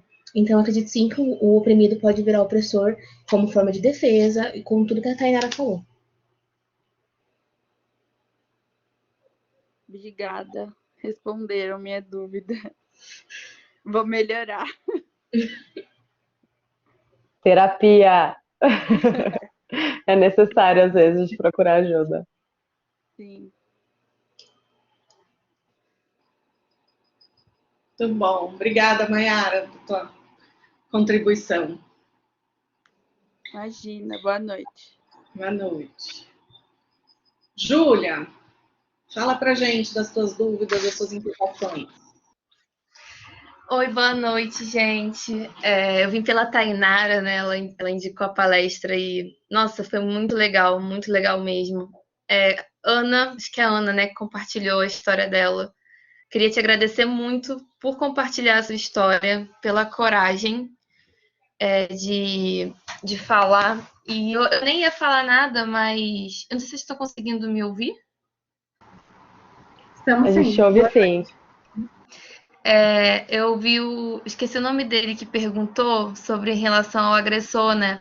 E foi muito interessante porque eu estava lendo esses dias sobre essa questão da figura narcisista, né? Muitos homens muito narcisistas, eles acabam se tornando agressores. Então, quando a mulher tenta sair daquele relacionamento, ele fica ali sondando ela e tudo mais.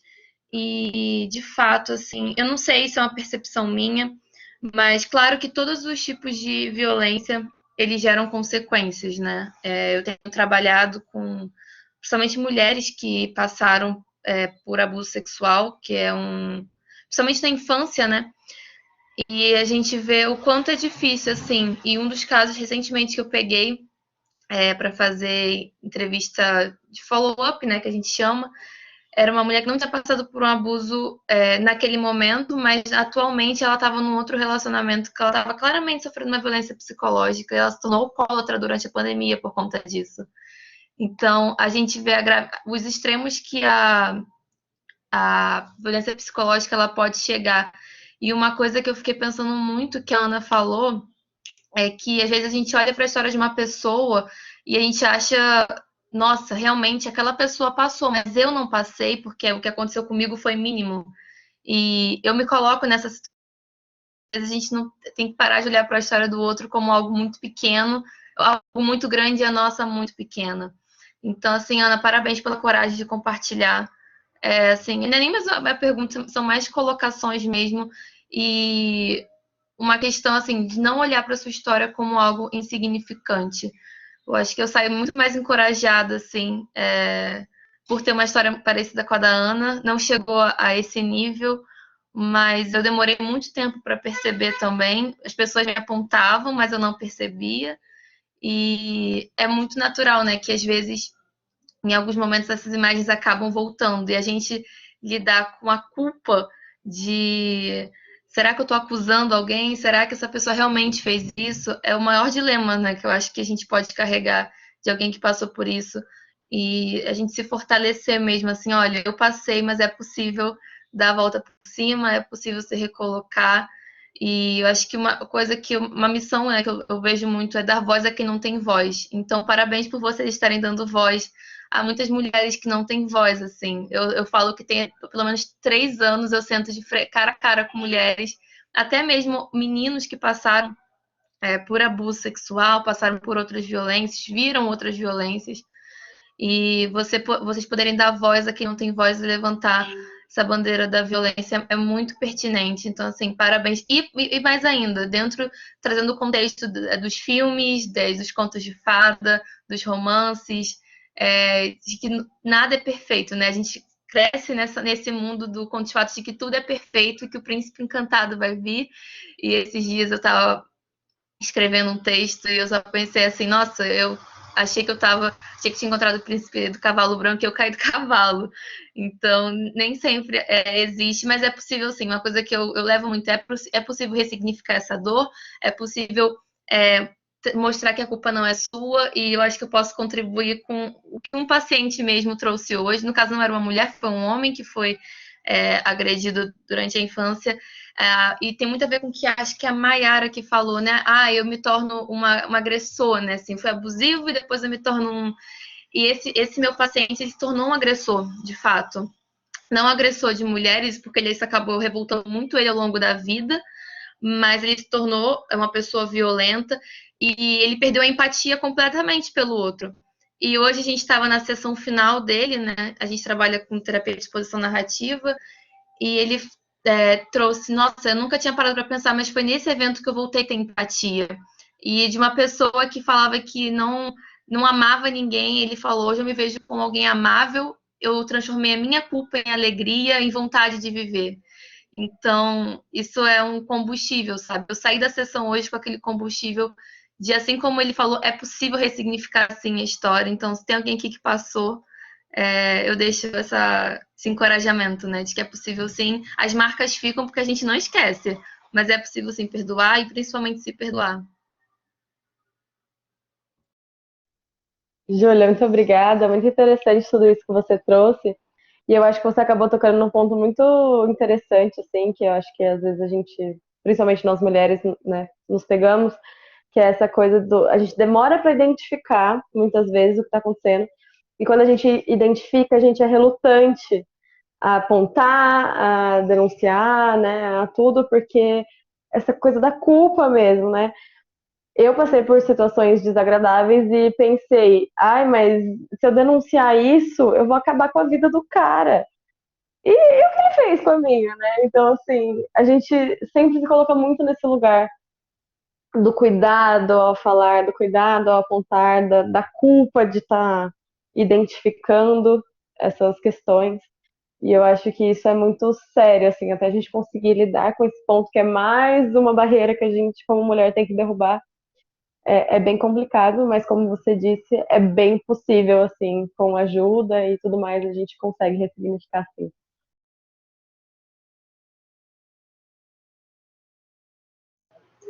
Eu queria agradecer, porque para mim hoje é muito mais fácil falar sobre, sabe? Mas foi todo um processo, como eu expliquei, eu passei por terapia, tive todo um apoio. Então, é necessário todo esse apoio, mas as coisas dão certo no futuro. É uma coisa que você falou, Júlia, que realmente faz muito sentido e a gente precisa aprender também a ressignificar essa questão da minha dor sempre é menor que a dor do outro. A gente sempre se minimaliza a um ponto de que tudo que eu passei não é tão grandioso quanto da minha amiga, ou a minha história não merece ser ouvida porque ela não chegou a um extremo. Os extremos que aparecem hoje, principalmente em televisão, são casos de abuso físico, né, de violência física, e são extremos assim para chegar numa morte.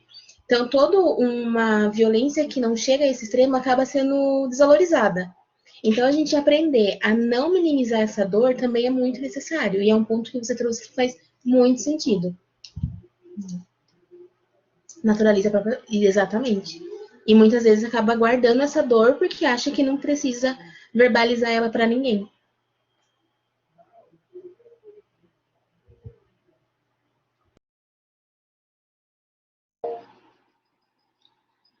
Muito bom, muito obrigada, Júlia, pela tua participação, pela tua contribuição também. Diga, Juliana.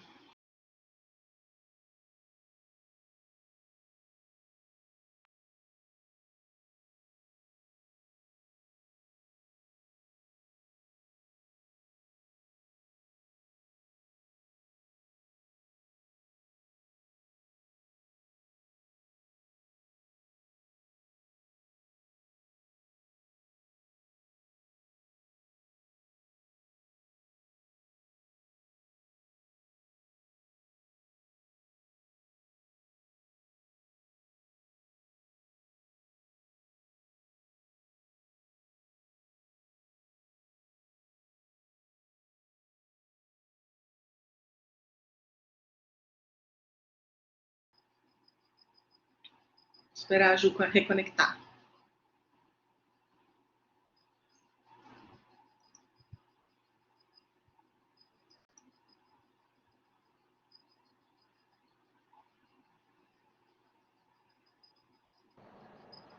Agora estão me ouvindo, né?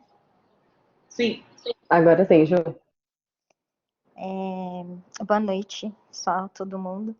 Eu, na verdade, queria parabenizar as meninas, agradecer de verdade, porque eu sentia muita falta dessa união e dessa sororidade que eu sempre encontro nesses encontros que a gente tem, principalmente para falar de um assunto que a gente vive todos os dias, né? E a fala da Júlia e a da Maiara me fizeram pensar numa coisa que eu só queria compartilhar, é que eu estava ouvindo um podcast esses dias e que me fez pensar muito nessa questão dos contos de fada, né? Porque a moça falava assim, bom, não sei vocês, mas eu cresci acreditando que eu tinha que ter alguém, que eu não podia ficar sozinha, né? E eu acho que é muito importante quando a gente para pensar no quanto isso é diferente, né? Apesar de, sei lá, meninos e meninas podem crescer ouvindo que precisam ter alguém, né, junto e tal. Mas do quanto isso pesa muito mais para a mulher, né? Então é muito, muito louco. Muitas vezes o quanto os caras, eu vejo que se colocam numa posição no sentido de que parece que a mulher está perdendo muita coisa, né? E com aquilo parece que ela é como se perdesse dignidade mesmo, perdesse quem ela é, né? Parece que para validar quem ela precisa de um cara.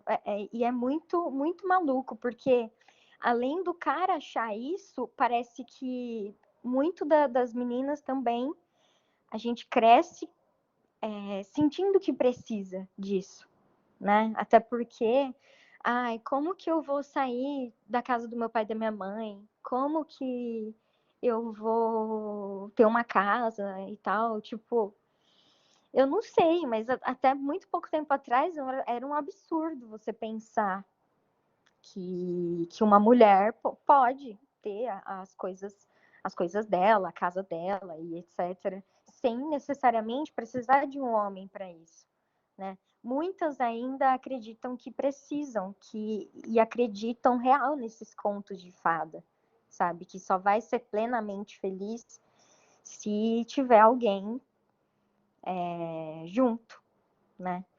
Então, eu, no final da questão, era assim, fiquei pensando assim, o meu questionamento com que tipo de pessoa a gente está se relacionando, sabe? Para a gente chegar num ponto de falar, é meu ex, é minha ex,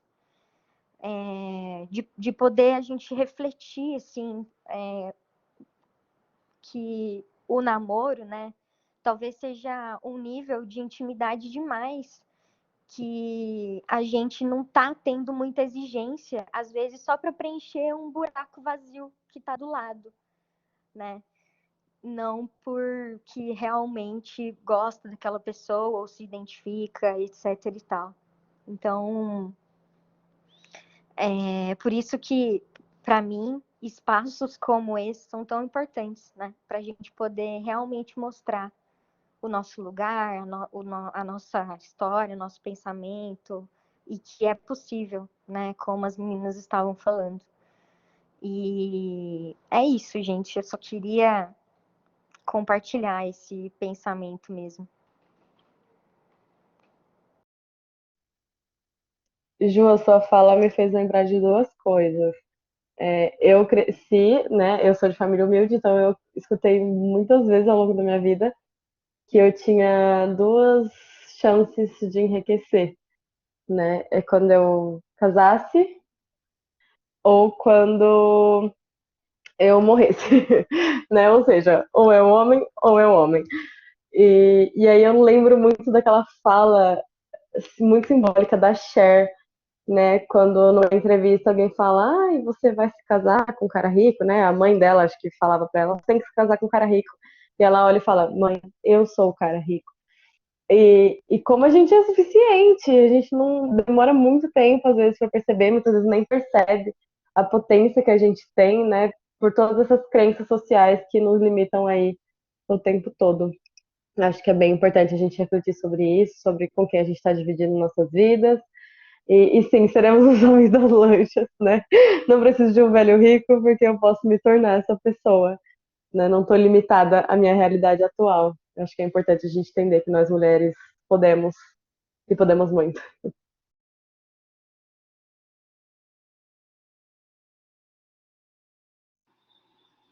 Sem dúvida, muito bom. Muito bom. Muito obrigada, Ju, pela tua contribuição. E é essa potência toda que a gente precisa. Vitória, fala com a gente.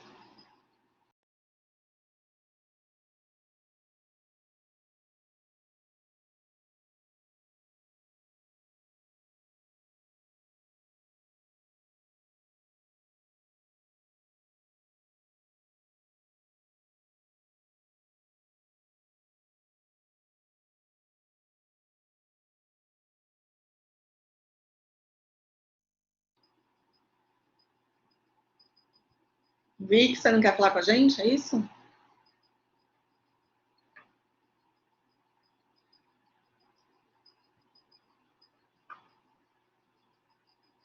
Ah, entendi. Então tá bom. Então, Tabata, fala com a gente.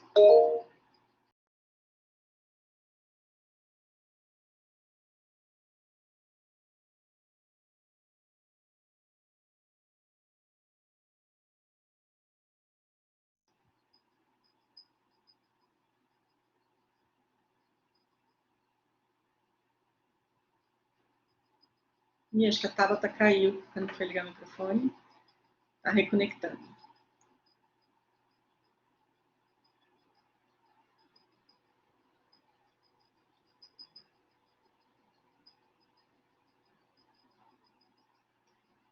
Boa noite, estão me ouvindo? Agora eu te ouço bem, tá?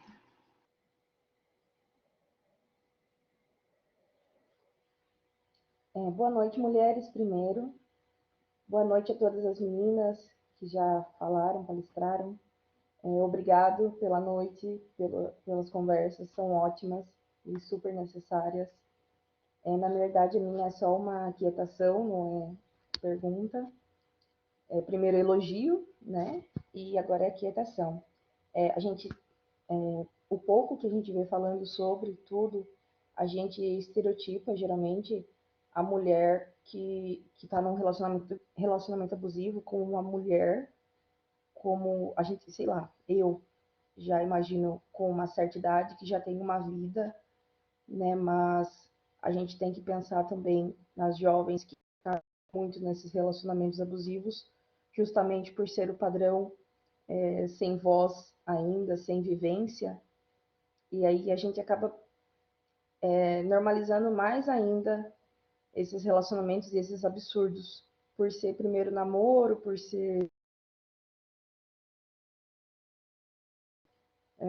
estar apaixonadinha e essas coisas que a gente vê, infelizmente.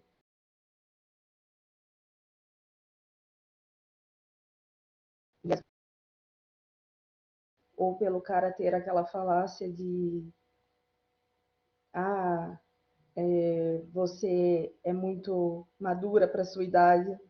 Hoje eu sei que eu não era madura para minha idade, mas infelizmente a gente normaliza essas situações. A gente tem que conversar muito com as nossas jovens, porque ser madura para a idade é você querer procurar ser alguém melhor para você, não para o outro.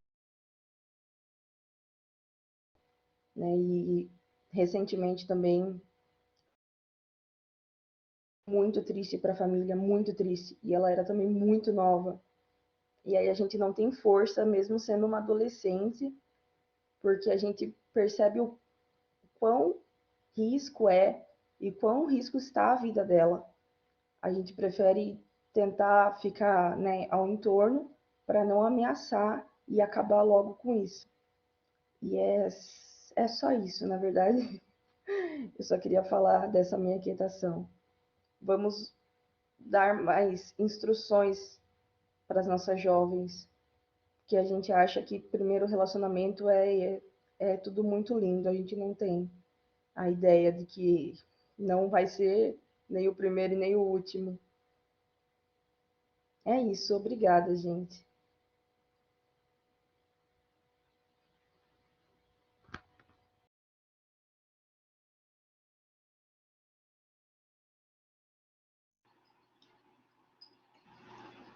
Muito obrigada, tá? É muito importante a gente ouvir vocês e ouvir essas validações, né? E entender que esse ciclo de palestras que a gente está propondo, que essas atividades estão fazendo sentido, fazem sentido, né? E validar essa importância. Então, muito obrigada, tá? E é um tema inquietante mesmo, a gente fica inquieta. Né? Vamos que vamos. Claudineide, boa noite. Diz pra gente o que você está pensando. Boa noite para todos. Em primeiro lugar, quero parabenizar todas as meninas aí pela iniciativa, pela fala, pelo histórico, né, de vida. Só complementando um pouquinho aí, um pouquinho da minha experiência, como falei no outro bate-papo, faço parte da equipe da Patrulha Maria da Penha. Eu acho que alguém falou aí que mora em Capivari? A Paula. Oi, Paula. Eu também moro aí em Capivari. Eu trabalho na Guarda Civil aí de Capivari há 26 anos, né? E a nossa lei, né, no decreto, a lei constituída na Patrulha Maria da Penha é recente, né, está engateando, mas com muita estrutura, na verdade, né? Então, acho que você deve ouvir ou deve ter visto nossa campanha, né, a respeito, trabalhando para as mulheres conhecerem um pouquinho do nosso trabalho. A gente trabalhou muito no Agosto Lilás, né, que é decretado Agosto Lilás, né, com relação à violência doméstica, esclarecimento e tudo mais. E a Lei Maria da Penha, que é bem específica, é uma das melhores leis do mundo, né? Criada nos seus artigos, muito importante, a Lei 11.340, que fala bastante sobre as mulheres, né? A violência, os seus direitos, né? Os seus deveres. Então, na verdade, é muito importante, porque baseado nessa lei, né, e a gente pode ter uma força maior, né, para podermos atuar nesses crimes, nessa violência contra as mulheres. E questão das denúncias de fundo muito importante, na verdade, e não só 190, que é da Polícia Militar, mas também 153, que é da Guarda Civil. Cada cidade pode ser que mude esse número, né? E diz que denúncia, né, no 180, 180, também, para quem não quiser se identificar, a DDM, né, a Delegacia das Mulheres, a Delegacia Central, né, Delpol. Então, é muito importante essa denúncia, que se faça essa denúncia, né, que hoje em dia não precisa se identificar, porque existe a denúncia 180, que a gente toma iniciativa também da promotoria, do Ministério Público, né? Então, a gente tem todo esse suporte agora, né, e que nos ajuda a denúncia contra as mulheres. Trabalho com algumas mulheres, né, vítimas da violência doméstica, e também deixando aqui que a violência não é só do marido para a mulher, mas da mulher que mora, né, com outras mulheres, de um tio que agride a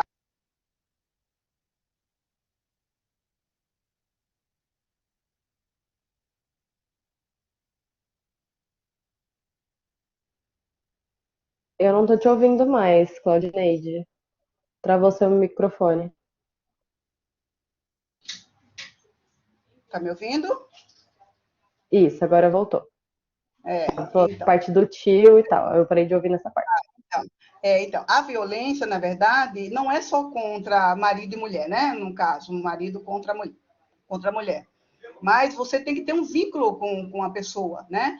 Então, pode ser essa violência, pode ser o quê? De um irmão contra a irmã, de um tio contra a sobrinha. Tem que ter um vínculo, na verdade, né? Então, às vezes, as pessoas têm um equívoco de que acham que a violência é só do marido para a mulher, né? E, na verdade, não é. Então, essa lei 11.340 é muito importante ler, né? Tirar algumas dúvidas, né? Principalmente a gente que está nessa área trabalhando, para ter uma orientação melhor para dar para a nossa vítima, né? No caso. Então, em questão das campanhas que a Paula falou aí, a questão do X, né, que passou muito nas redes sociais, aí na televisão, e fazer um X com batom na palma da mão, e todas as farmácias aí já estão instruídas, pelo menos na nossa cidade, estão instruídas se aparecer algum caso, qual é a atitude que eles têm que fazer, né? Aquela campanha também de fechar a palma da mão, fechar os dedos, né? Como teve algumas campanhas.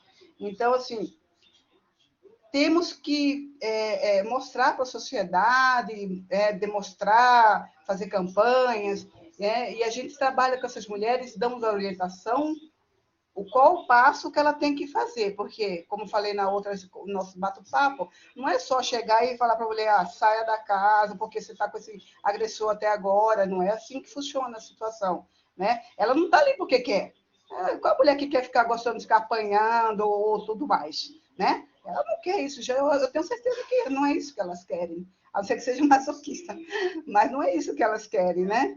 Então, assim, vamos informar, a gente trabalha com algumas mulheres, a gente trabalha, como eu falei, em conjunto com a Delegacia das Mulheres, trabalhamos em conjunto, chega as medidas protetivas, então a gente explica tudo como que funciona a medida protetiva. Ah, a medida protetiva não funciona, porque a gente... Não é assim que funciona. Aqui na nossa cidade vai funcionar assim, porque aqui a gente está fazendo um trabalho legal, um trabalho de conscientização, e é assim que funciona. E a gente vai tentar te orientar, proteger e tal, e dão todo o suporte para elas e todas as orientações, o que ela tem que fazer. Houve muitos casos que a gente prendeu em flagrantes os agressores que tentaram voltar na casa, né? Tentaram agredi-las, tentaram ir atrás delas, mercado e tudo mais, e ruas. Então, tudo isso a gente faz todas as orientações. As mulheres têm que denunciar. O botão antipânico, né, que é importante também. Então, a gente implantou tudo isso na nossa cidade, né, com o nosso apoio dos nossos governantes e amigos e a DDM, a gente implantou na nossa cidade. Estou à disposição, se vocês precisarem, estou aqui a pronto emprego, para o que vocês precisarem, tá bom? Obrigada, boa noite. Boa noite, Claudineide. Obrigada pela sua contribuição. Eu tive experiência com a DDM, né? Eu trabalhava no CRAS, fazia estágio, e a gente precisou acionar a patrulha, e a gente foi muito bem atendida. A gente vê que o trabalho de vocês está sendo um trabalho legal, está contribuindo muito para a cidade. Queria parabenizar vocês também. Obrigada.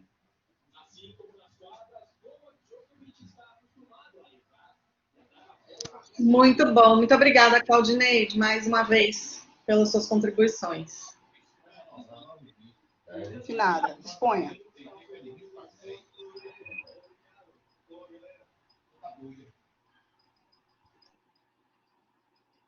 Bora lá, gente. Mais alguma questão, inquietação, pergunta?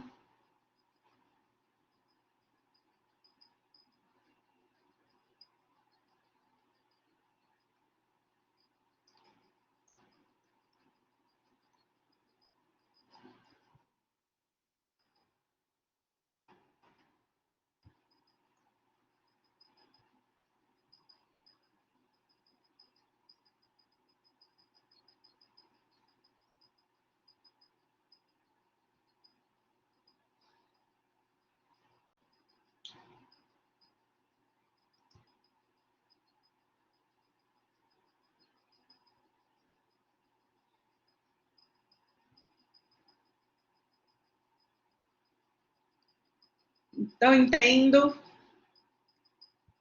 que as inquietações foram sanadas. No chat estão os contatos. Vou copiar de novo, colocar aqui os contatos das 3 psicólogas palestrantes dessa noite.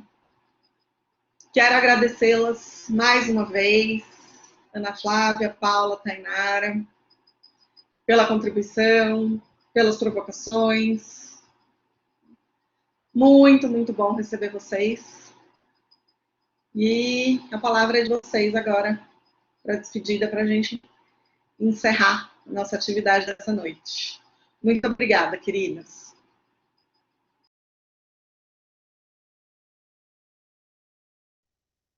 Bom, só agradecer vocês por estarem aqui. Hoje deu aquela sensação de friozinho na barriga de apresentando o primeiro seminário na faculdade, né, para bastante gente, mas foi bem gostoso. Muito bom estar aqui, muito bom ver que vocês conseguiram aprender alguma coisa de alguma forma, que a gente conseguiu provocar reflexões. E muito obrigada por estarem aqui prestigiando a nossa palestra. E espero que vocês continuem acompanhando esse ciclo, que está muito cheio de palestras incríveis, vai ter muita coisa boa por aí. E é isso, gente. Muito obrigada. Queria muito agradecer o convite para poder participar desse ciclo. Eu acho que deu uma sensação de aconchego muito grande. Nossa primeira palestra ser aqui para vocês, com a Bruna dando esse suporte, então deu uma sensação de calmaria, mesmo eu achando que eu ia ter alguma coisa ao decorrer de tudo isso, do nervosismo, mas foi tudo muito bem. Muito obrigada a todo mundo que acompanhou, pela divulgação, foi tudo muito legal. E o ciclo está recheado de coisas, gente, são assuntos muito diversos e vamos prestigiar todos os dias. Obrigada. Obrigada pela presença, pessoal. Obrigada pelo convite, Bruna, e todas as organizadoras desse evento, né, que estão aí numa missão muito legal, com trabalhos muito interessantes. E relembro que a gente tem um time, né, de psicólogas organizadoras para acolher quem sentir que precisa, né, desse apoio e que sentiu algum gatilho durante a nossa palestra e as próximas também.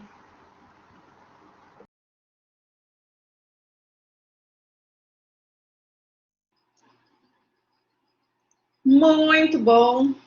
Muito obrigada. Muito obrigada a todo mundo que esteve com a gente nessa noite, acompanhando essa fala tão potente, conversando com a gente, se inquietando junto. O nosso ciclo de palestras tem esse objetivo de gerar inquietação, de gerar incômodo e de trazer muita informação. Então, somos um coletivo de psicólogas organizando esse primeiro ciclo, que seja o primeiro de muitos. Então, é muito bom ter vocês aqui com a gente, muito bom ouvir vocês, esse trio. Já divulguei para as turmas e estamos divulgando nas redes sociais já. Lembrem-se, nossas redes, né, do Nós e do Nick, são canais de comunicação. Sexta-feira temos atividade no período matutino, né, uma conversa franca, sincera, com uma policial da DDM e 3 psicólogas que estarão conosco. E no sábado teremos mais 2 psicólogas desse grupo, desse coletivo, falando sobre mulheres inspiradoras. Então, um pouco de história para a gente. Então, estejam atentas, atentos, e a gente vai se encontrando nas próximas atividades. Muito obrigada, gente. Uma boa noite. Muito obrigada, queridas. Boa noite. E nos encontramos nas próximas atividades. Boa noite, gente. Obrigada.